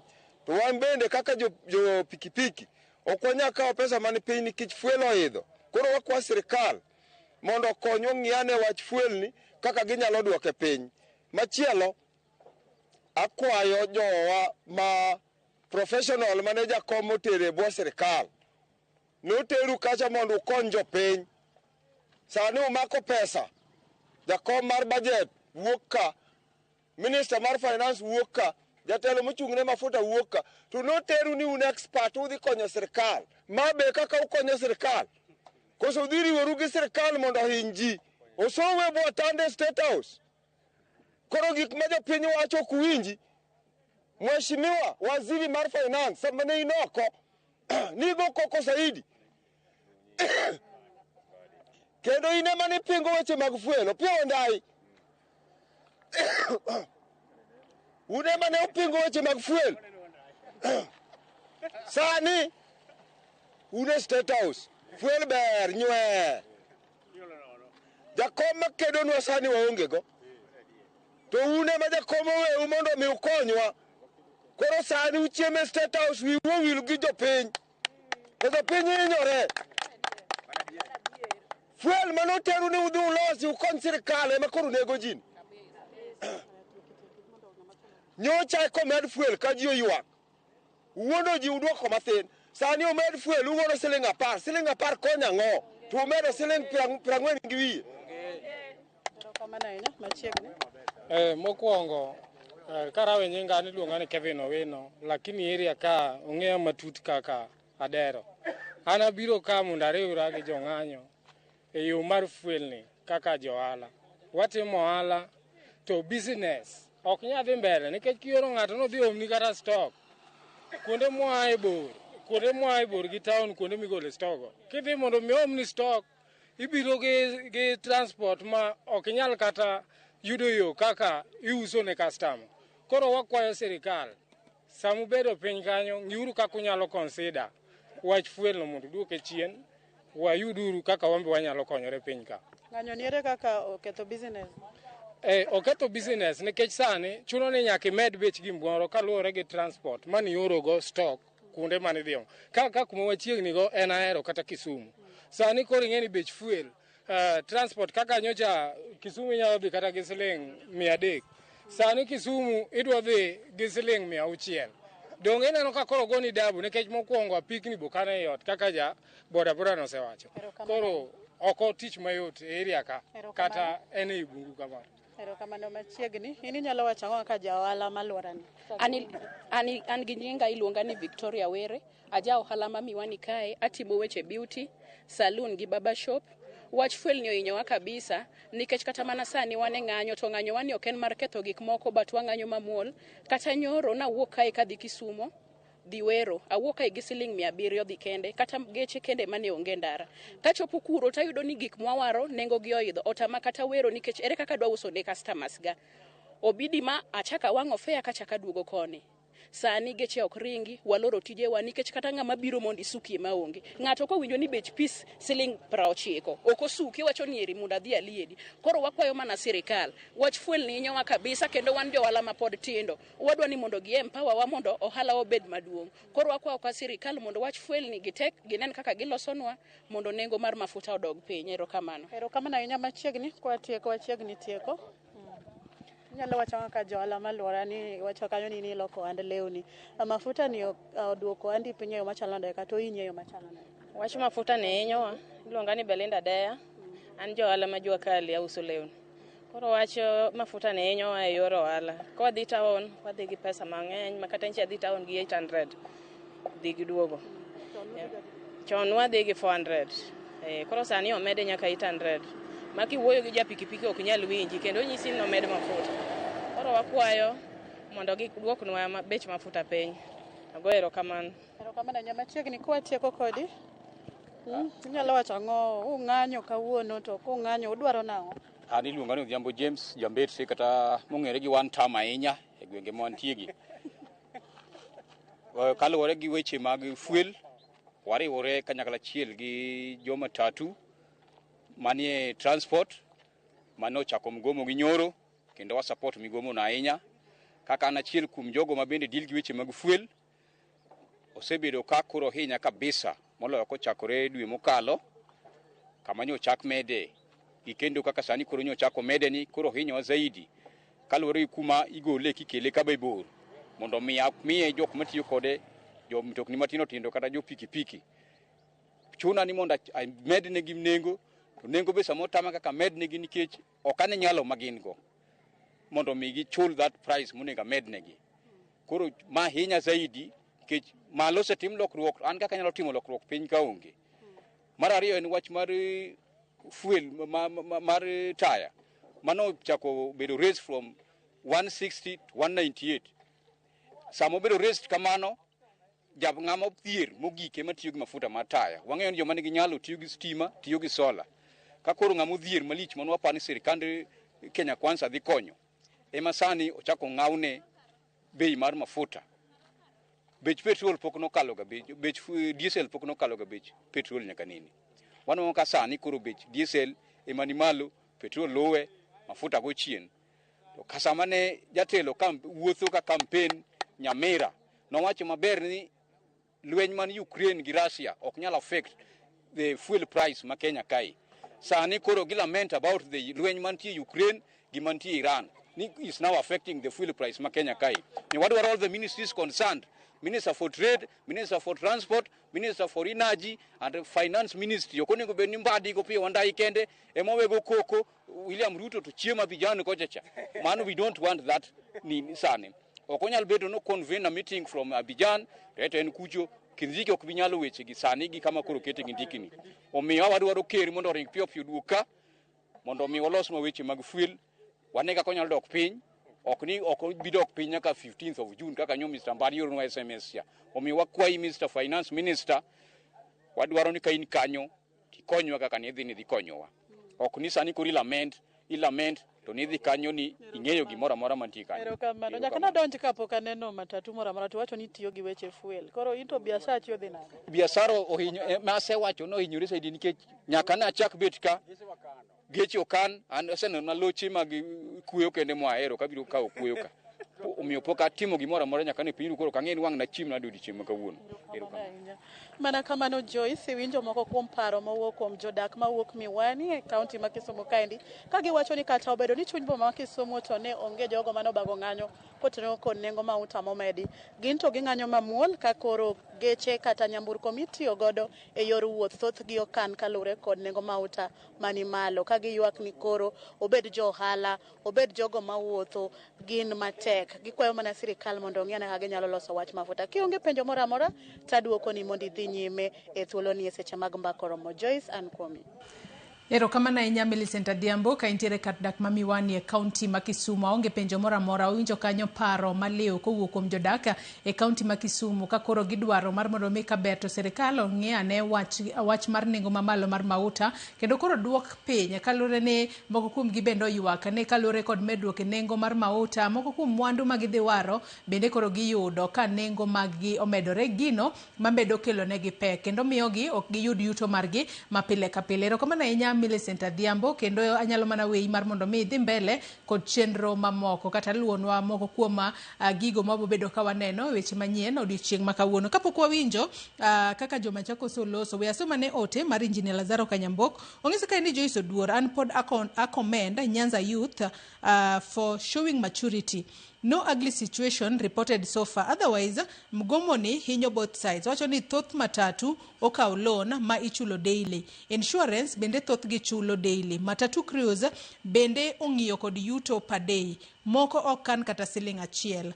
Miyo kaponi odiochieng' okalo without job to gidhi chako mayo ji. Wacho ka ni otherwise jopiny obed motang' gitem avoid lonely places kendo giwuoth e groups nikech criminals might take advantage to prey on unsuspecting pedestrians. Wacho ni jothurwa wach mafuta en international problem nikech lweny mapek mar Middle East madino nyaka international sea routes kendo o affect supply chain of goods in several countries. Wacho ni koro kik negative politicians wuondu ni ublame Wandai. This thing is a global problem and beyond Wandai. Mano pach Engineer Lazaro Kanyambok. Erokamano ahinya kuom ote makamano. Kapok waduoge studio kae adwaro mar mondo mi wadhi ane e kaunti ma Machakos mar mondo mi wawinjane kaka jafambo maru e kaunti ma Machakos no loso kod jodak e kaunti ma Machakos kotudore kod ng'anyo e wi nengo mamalo mar mauta. Wawinjane mondi.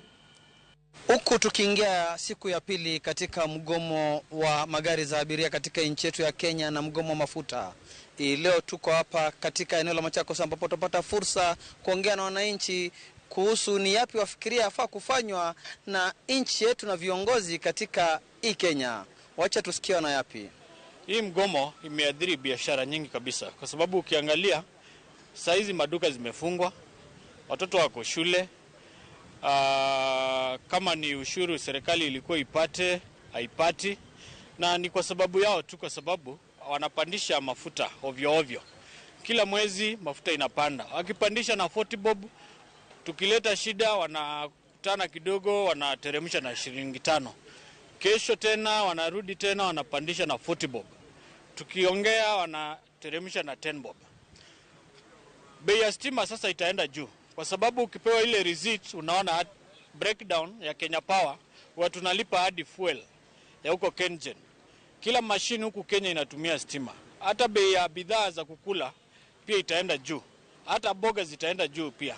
Kwa hivyo tunaomba rais na waziri wake Opiyo Wandayi wenye alikuwa anatudanganya usiku Hapo nyuma venye alikuwa mbunge wa upinzani wa Azimio, alikuwa anauliza nani ana advise serikali. Sasa hii yeye ni waziri wa energy na anasimamia hii mafuta. Yeye sasa hii ndiye ana advise serikali. Majina anaitwa James Kileku. Mimi ni dereva wa Amua hapa. Na sisi tunashindwa, tutaenda wapi? Tumesimamisha mangali hapa juu ya mafuta. Mafuta imeenda juu. Hakuna mahali tunaenda, tukipanda kazi, hakuna kazi tutapata pesa. Tutakuwa tukipanda kazi gani? Sasa tunaomba rais aangalie hii maneno. Akiangalia hii maneno sisi hatuna shida, lakini shida yetu ni mafuta itelemuke. Hatuna shida nyingine. We know countries which don't tax their fuel. Kenyans are tired with taxation on fuel. Abolish all the 9 taxes and levies on fuel. Full stop. We will be affording fuel, life will go down and everything will go on. Tutakuwa na industrialization. Na wacha kutuma kina Dennis Itumi kwa meetings za maana za kudiscuss vitu za watu wa mafuta, watu wa matatu. Alafu wao minister Opiyo Wandayi, Kenyans are brave nowadays. There is no way you can treat Kenyans. Unatoka kwa press unadanganya chenye mmekubaliana na mjakubaliana na watu wa matatu. Wakenya wakatae. Na hata naita Wakenya wote ambao wenye wanatumia hata magari zao kwa barabara wasimamishe bana. Hizo magari zinafaa kusimama hadi William Ruto arudi Kenya, akuje ku address issues za nchi yake. Na mwizo ni hisia tofauti kutoka kwa wananchi kutoka eneo la Machakos, ambapo wengi wao wana maoni ya kuwa serikali na viongozi wanafaa kukaa chini na kuangalia swala zima la mafuta na kuangalia venye mafuta yatateremka. Kutoka kaunti ya Machakos, mimi ni Enoch Musui.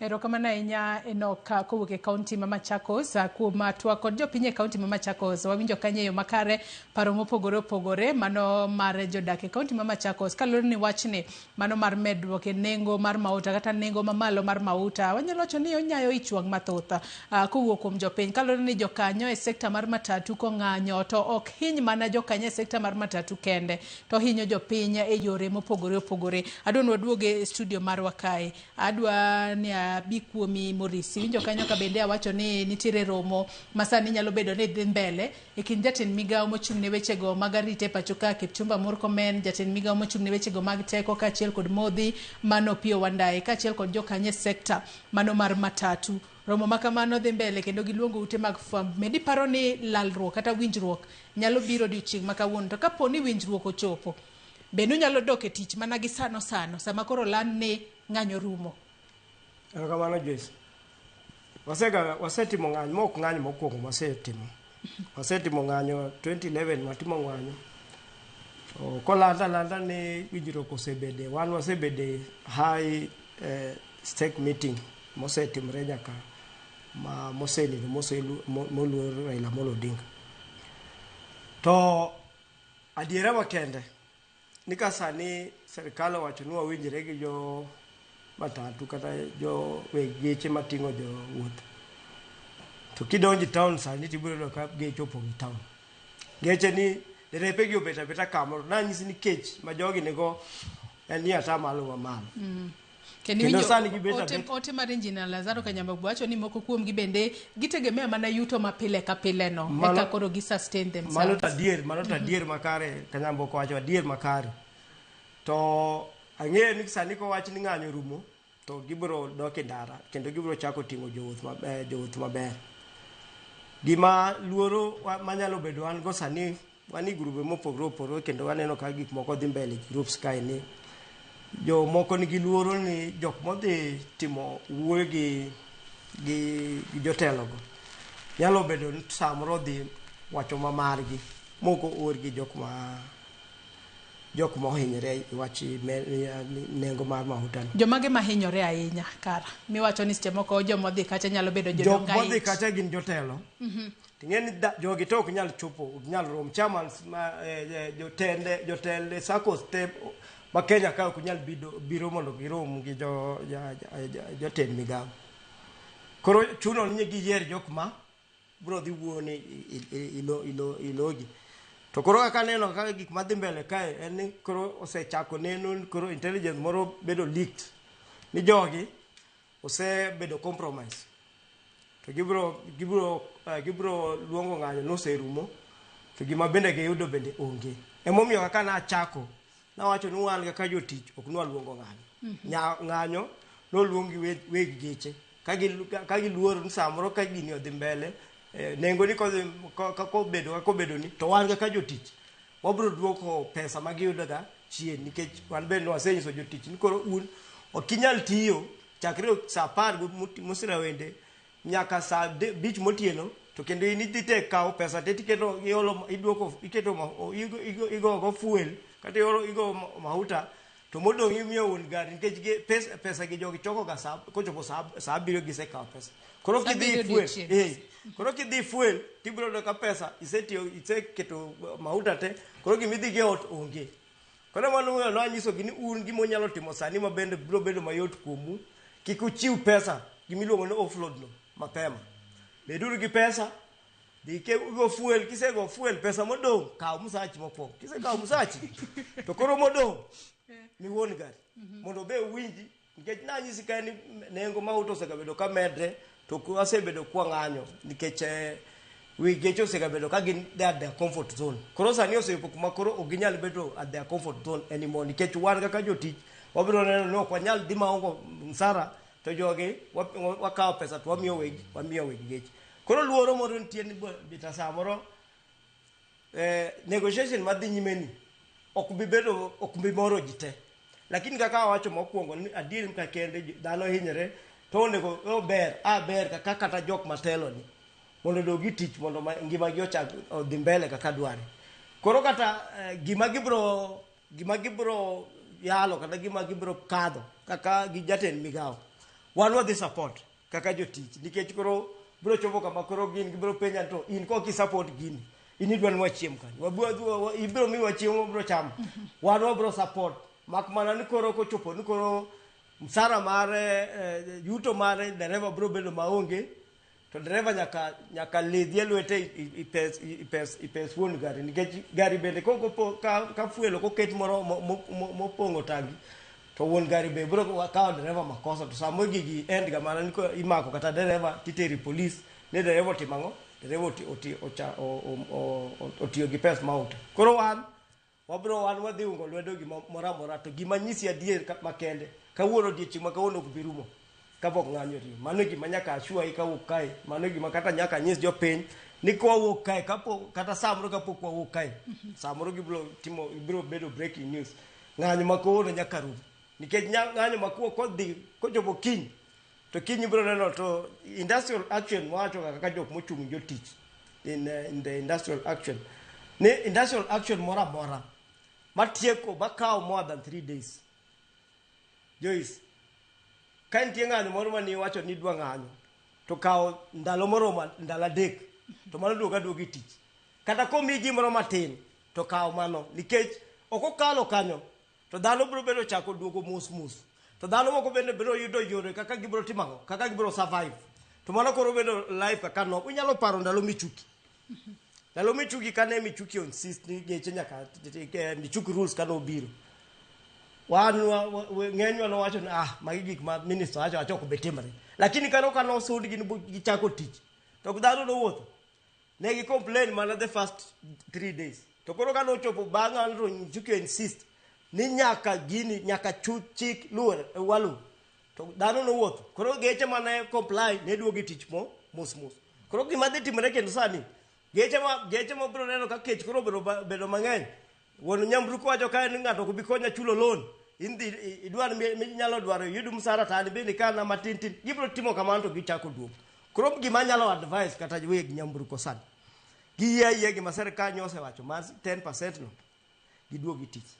Gima machielo manyalo nyiso gi transfer cost ni kuom japiny mondo koro japiny bende kaka madam nowacho kae gi osiepna nowacho kae ni kakiyudo nikech adier makende ok wanyal bedo ni transfer cost kuom japiny e yo machal nade japiny bende med fair med fair donge japiny bende koro bro bedo ka ywak ni koro jopiny ko ng'anyo to gin koro ging'any gi be nikech jopiny bende konyo weg matatu ng'anyo gi sani. Koro ng'anyo ma jopiny timo en ng'anyo mar ketho gik moko gi mayo ji mano ok en manyo mane ng'anyisi ni jok matimo gigo gin joma udu ma jopiny matimo kedo ni gigi. Koro kotamre to koro enticement mosedonja ni koro ng'ato nyalo mondo okinyi to dhi trip achiel ariyo to yudo pesa to duogo kano gari mano ok ng'anyo ng'anyo dwaro en ng'anyo ma onge gima wuotho, onge gima timre kanyo timre nyoro kendo kako timre kawuono uti. Koro kokalo kanyo tang'eno ko bidhi nyime to gima honest advice manyalo nyiso jo weg gine tek benda se nyiso gi group kai aiso gi bwana wakao gima miwa ni wadhi go mbele kwane medo negotiation wane ka kwa nyaro reso ngima jo Kenya to kota amre kabisa ni koro serikal bendo ogo gine tiende piny no ko nyale dimokalo ka jo Kenya wacho taxes tie mang'eny akene tax stream ochiko go mondo duok piny bas wan wakawa cost no twatimango wa transfer jo piny nikech industrial action mora kotimre to kotieko ndala dek to mano koro onge ineno ka daktache ng'anyo to wige mokwongo tuluo jofuambo weche uluo kabisa kendo ging'iyo gidhi hospital to bang' juma achiel to ginyal kata neno ka jofuambo weche dhi hospital kata luo ni ng'anyo dhi nadi koro jogo bedo ni koro giseng'iyo gi maisha margi ng'ato koro se adapt kako bro timo kako bro survive to maisha dhi mbele to mane gima bro timre kai koro gima nyos jo Kenya gadier ni ng'anyo dhi rumo kawuono to kendo jo weg geche bro kawo gimo migi no to giwadhi mbele gi maisha kama ilero kanyo makare ahinya cost to be transferred ne jopiny ang'eni jopiny bende kowinjo ni becha wuoth medore to en ga ywak matamra gin na ken wakaw yuyo madundo gi sani nyakwara Muge Jwang' mar mondo mi wachiw thuolo ne weche manyien e yo machuok mag weche manyien mag migago kaito waduoga watiek twak marwa e chenro mar mbako romo odiochieng' ma kawuono kik idhi mabor.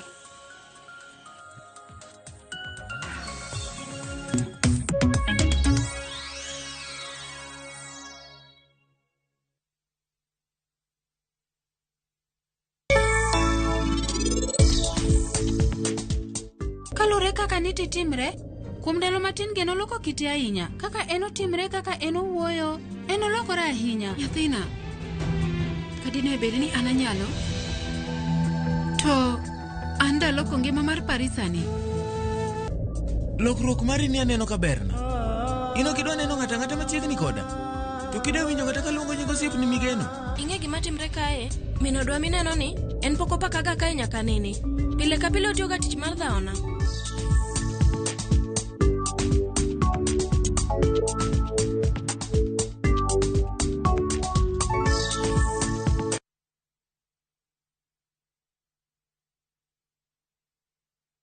Usitie shaka. Mwenyezi Mungu ndiye ngao yako kila upande. Kwake utapata fahari na ushindi. Mulilie tu kwa sauti na atakusikiza akiwa enzini. Kwa mapenzi yake utapata amani na neema yake itabaki nawe. Mwenyezi Mungu anakulinda kutokana na maovu yote yanayokuzingira. Baraka zake zinakuandama. Dial *811 *276# to get Anakulinda. Machigni Nyakwara Muge Jwang' chenro mar ngoma owake. Wuok tich akelo ni mix bokwe. Kaito kichario.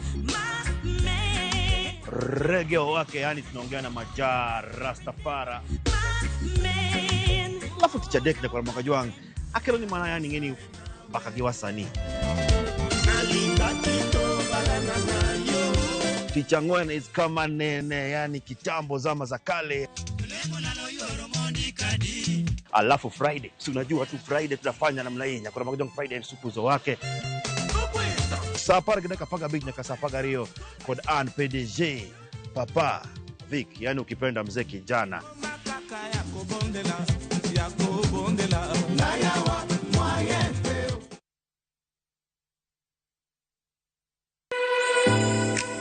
Chiemo oken mana gima wachamo kende. En sigana, tim mapile, nyasi mar nyiso ni wan ng'agini. Mit chiemo en ang'o? Kitungu. Ber mar chiemo mar fry en ka kitungu nene. Wanono kido mag tedo e alwora waduto. Wafwenyo yore mag tedo mopondo, timbe anyuola, koda hera mamiyo kit chiemo mora mora bedo gi ngima. Chiemo ichamo ga wan. Koro nyaka ikete maler oka obedo gimoro ma wang'i nyalo kelo miloma mar chak. Ma oken mana tedo kende. En kit ngima mar oganda michiwo e mesa. Tedo gi chiemo kod jailieta tich adek saa 2 okinyi. Kik bai.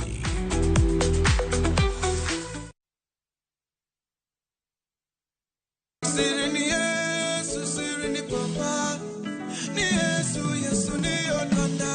Siri ni Yesu ni papa, Yesu, Yesu ni odwanda. Ewabire na robi yonse mairo, omwami wate Yesu ni odwanda. Kupata wimbo wangu wa Olwanda kama sikiza tuni yako, bonyeza *811 *343 hash. Kumbuka, sikiza na Citizen ndio nyumbani kwa wasanii wote. OCS matesendo bila ma Central Nairobi maki kitude gi weyo thuolo jogo mane omaki nyoro e ng'anyo.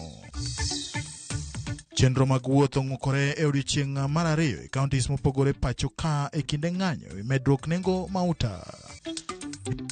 Koro bokonego luongi kata ne Honorable Orengo ni His Excellency kinyalo wuok to idhi Karachuonyo, kisedhi Karachuonyo Homa Bay County tiyanyo gavana wadu ma jatelo wadu iluongo gayany maricho richo. Moko kuom MCAs ma Siaya oseyo gavana margi James Orengo kuom weche modiro ne nyawadgi ma Homa Bay Gladys Wanga ka gibuogo thiche oko.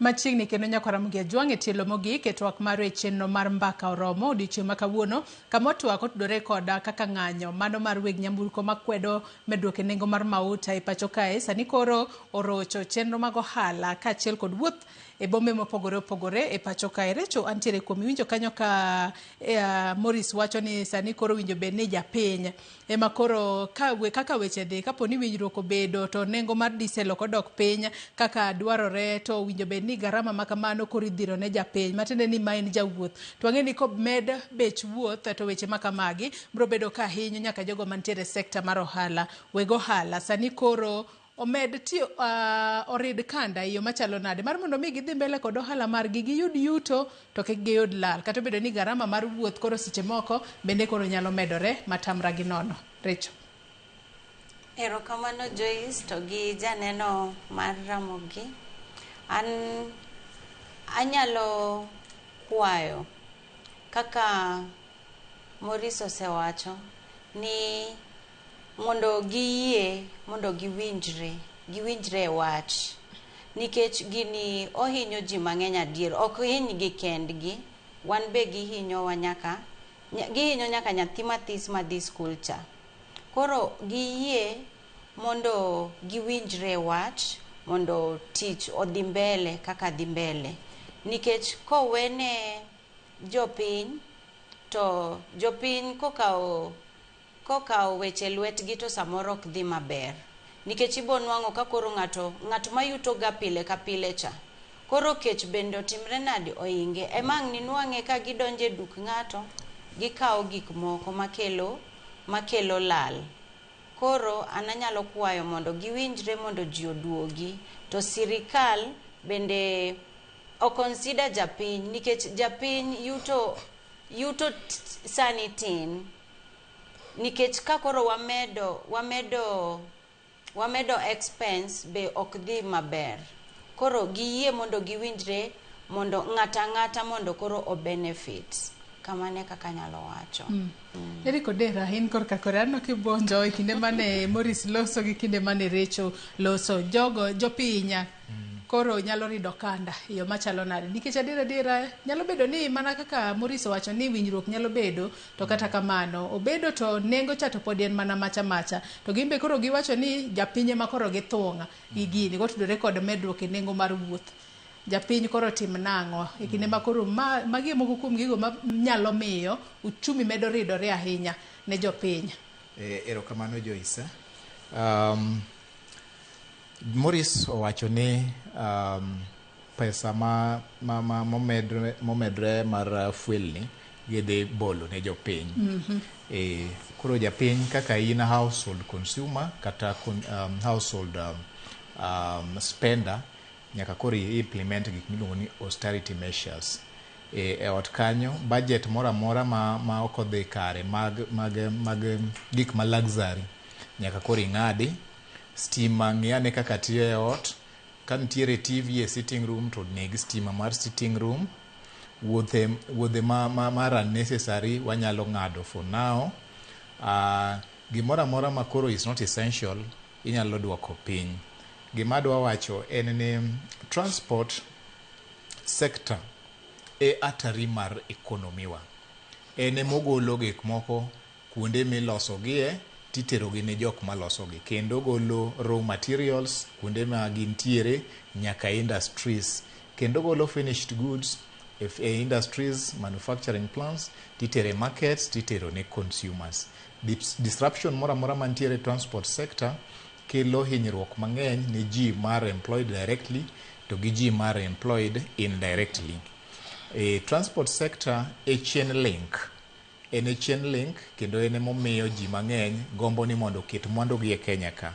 Kaka asewacho ni investors mang'eny oweyo bedo e pinje maoko nikech Kenya ka ji nyalo wuothe saa asaya. En a 24-hour economy. Inyalo donjo Nairobi ka saa 8 otieno to pod inyalo yudo gari machopo Rusinga, machopo Usenge, machopo Bungoma, machopo Taveta, kamoro amora midwa dhiye. Omiyo ok wadwar gimoro amora ma disrupt transport sector. Wadwaro ni transport sector operate optimally. Ma saa asaya ma idwaro tiyudo taxi, iyudo bodaboda, iyudo yo, kata obed ndege, kata obed mana mar drone.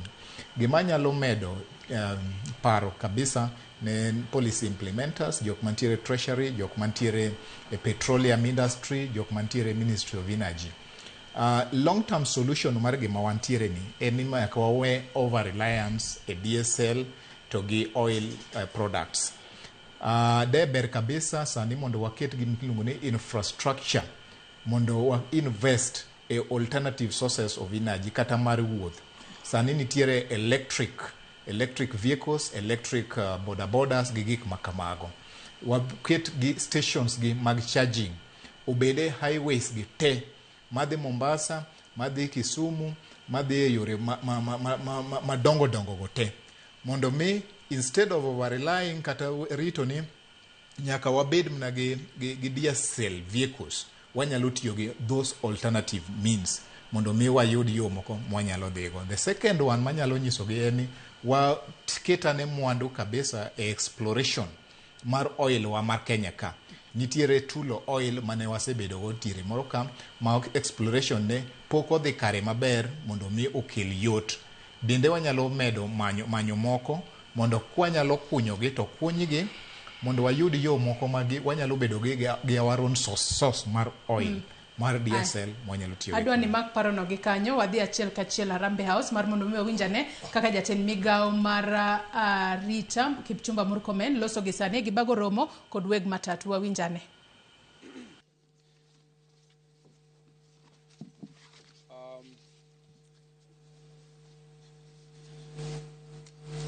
I'm making a statement on behalf of the government of Kenya, representatives who are really cutting across various ministries.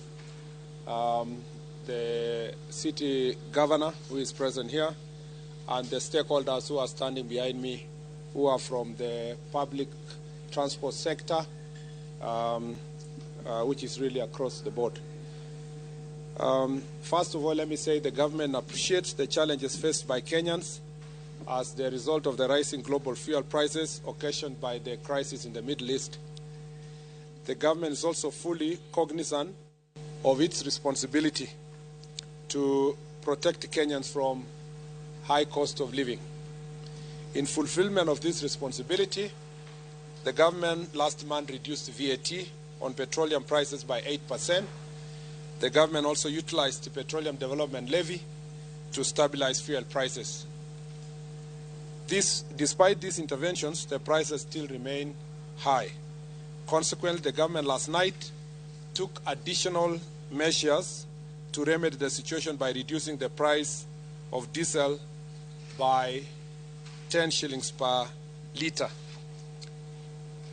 The government also took the same step based on the negotiations that took place yesterday to rationalize the prices of kerosene and diesel by increasing the price of diesel by 38 shillings to avoid adulteration as requested by the stakeholders in the transport sector. Understandably, the stakeholders in the public transport sector had requested for a reduction of 46 shillings, and they are still agitating for further reduction despite the 10 shillings reduction that happened last night. Following a consultation meeting this morning between the government and the representatives, it was agreed that that there was need for negotiations between the government and the stakeholders at a high level, and that those negotiations must be undertaken within the next 1 week. That in the interceding period between now and Tuesday, 26th May of 2026, that the strike that is ongoing is suspended for a period of 1 week to provide an avenue for consultation, negotiation between the government and the stakeholders. The public transport sector stakeholders also condemned incidences of violence and destruction witnessed yesterday in some parts of the country and completely dissociate themselves from them. And they are not part and parcel of any kind of violence that happened. The government remains fully committed to addressing concerns raised by Kenyans at all times and calls for peaceful and legal means for airing the various grievances. And to confirm that this was fully agreed by all the members, I'd like to call Mr. Mukabane. There will be three colleagues who are in the meeting who will say a few words of confirmation of this statement before Waziri Wandai can close for us this press conference. Thank you, members of the press. We first would like to apologize to our customers who have been inconvenienced by the strike that was inevitable. Two, it is true that we have had serious consultations from yesterday, and today we have just had a breakthrough, not because we are satisfied, but we want to give negotiations a chance. So we are waiting for negotiations at the high level, but we would like to let the customers and those who we work with understand that if this is not taken serious, within the 7 days that we have given, the strike will be back. Thank you very much. I'll call him. Yeah. My name is Kushan Mushiri. I'm the CEO, Federation of Public Transport Sector, FPTS, and the National Chairman for the Association of Matatu Transport Owners, AMTO. Today, as much as we would have been happy to say that we got the 46 shillings that we were seeking, we are also glad that at least negotiations have started in earnest, and that the seriousness and the need for our demands to be met and for our transport industry to be taken seriously has been well noted by government. And unfortunately, had we been taken seriously on Friday, I think we would not be here. So on behalf of the Federation of Public Transport Sector and Association of Matatu Transport Owners, mine is to urge all our membership, our drivers, our conductors, to resume operations effective immediately so that we can be able to assist our Kenyans continue with their normal running of their normal activities.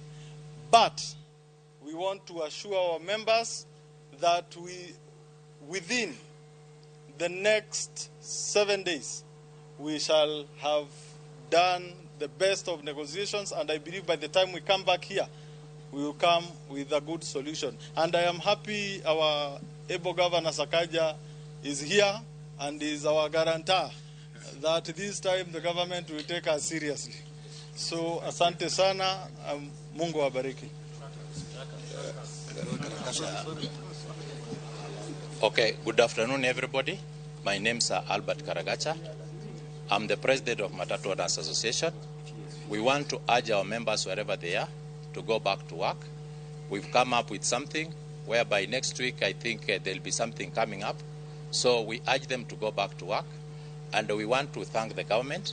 We are going to work very closely, and we've agreed to form a committee which is going to look into other issues related to the transport sector, mostly on PSV, because we've been having so many issues on insurance, we've been having issues on traffic matters, corruption. So we thank the minister. We are going to work very closely with this office to make sure that we enable the transport sector to grow. Thank you. Let me say this. Let me start by confirming that indeed we have got the white smoke. We have had very, very candid deliberations with the leadership of the public sector transport operators since yesterday. Those deliberations have been concluded this morning,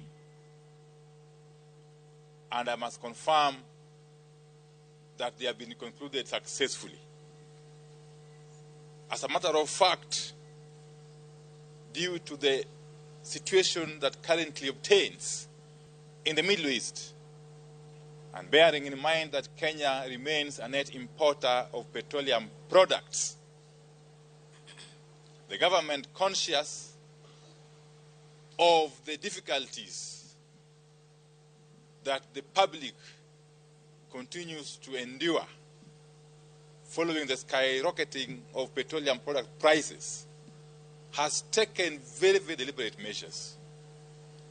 On the matter of subsidy alone, between last month and this month, those two pricing cycles, the government has applied some 13.9 billion shillings to manage the cost of these petroleum products. Last night's reduction by 10 shillings on the cost of diesel per litre alone took some 2.7 billion shillings. And therefore, that is a demonstration of the fact that the government continues to be sensitive to the plight of Kenyan petroleum consumers. And that is going to be the case even going forward. I must thank the public sector transport operators for their understanding and for accepting to work closely with the government during these very difficult times, and for accepting to call off the strike as we engage in further negotiations with a view to stabilizing the situation across the country. So thank you very much.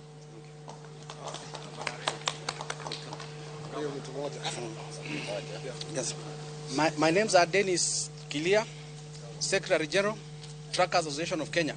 I would like to take this opportunity and thank the government for recognizing transport sector as a very important economic driver in this country.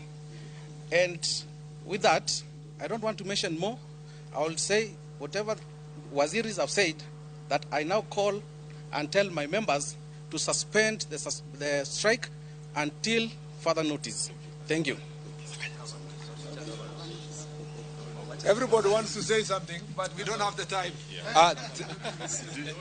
With all due respect, and the respect that we have been given today here, as you can see, my sisters and brothers and the citizens of this nation, we want to extend that respect to the media and to the nation.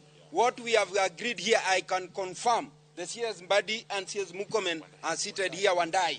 I'm sorry for that. And our able governor, that the strike has been suspended. That is what I want our Kenyan citizen to hear. And since we have a nation to build and a government to run, Kenya is ours and we should build it.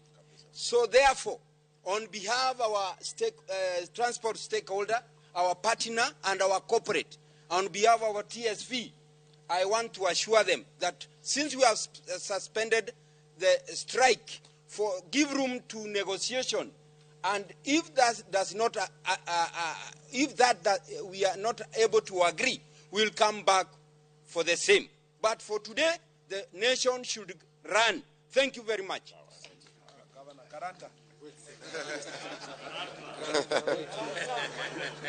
Asante sana.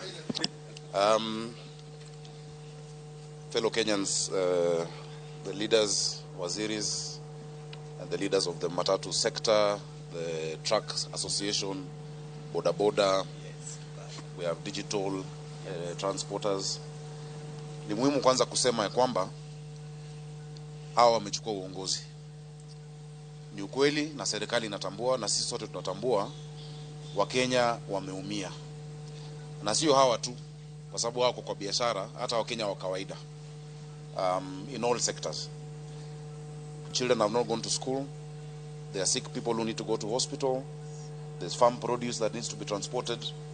And so that is why we, chose to get out of the way and just come together to listen to each other. We have operators and we have government, but ultimately we are Kenyans. And where there is dialogue and respect, and these operators will tell you, because I work with them very closely, hapakosi njia. So I want to assure the people of Nairobi, the people of Kenya, that we have found a way forward together. We'll have very high level deliberations. Watu warudi kazini, watoto waweze kurudi shuleni, watu warudi kwa mashamba. Let us build our economy even as we resolve this issue. I want to appeal, and I know through the waziris we shall reach out officially to financial institutions. We are in extraordinary times. The crisis we are in is global. Let us not take it out on our people. Imambo ya kuchotwa, vitu yao kuwa auction saizi, we can talk to them on some level of amnesty for some time, because people are really struggling. And so it's good for you to know the government actually, we realize, that increase is extremely high. There are certain limitations of what we can do, but in the next few days you will see. And I have promised them as their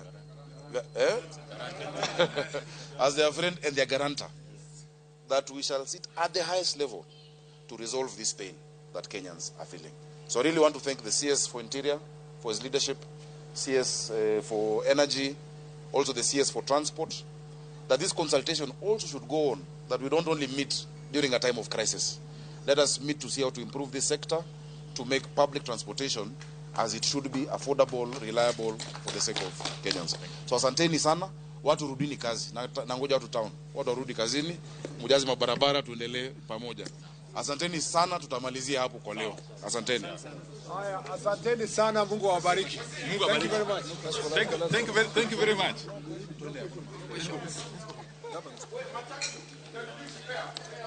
Question.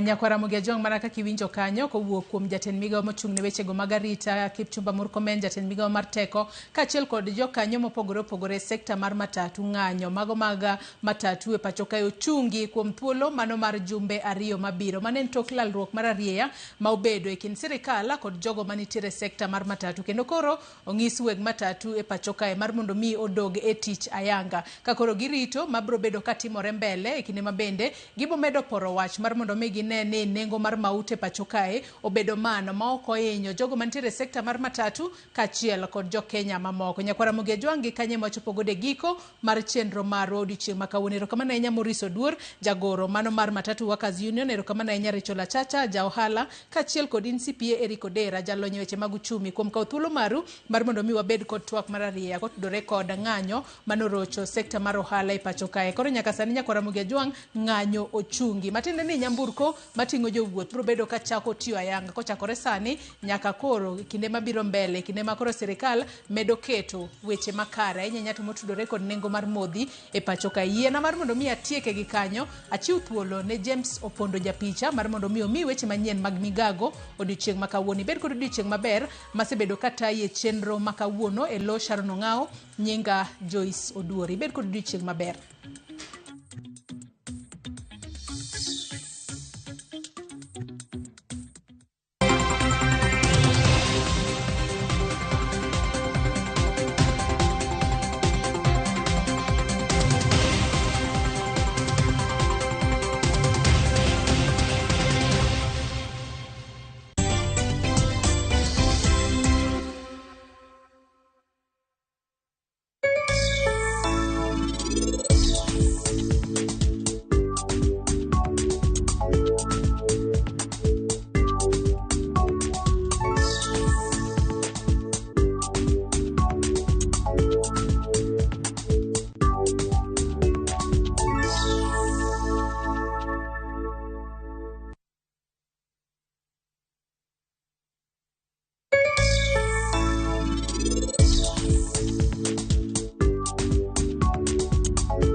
Your Fanikisha journey with Equity today.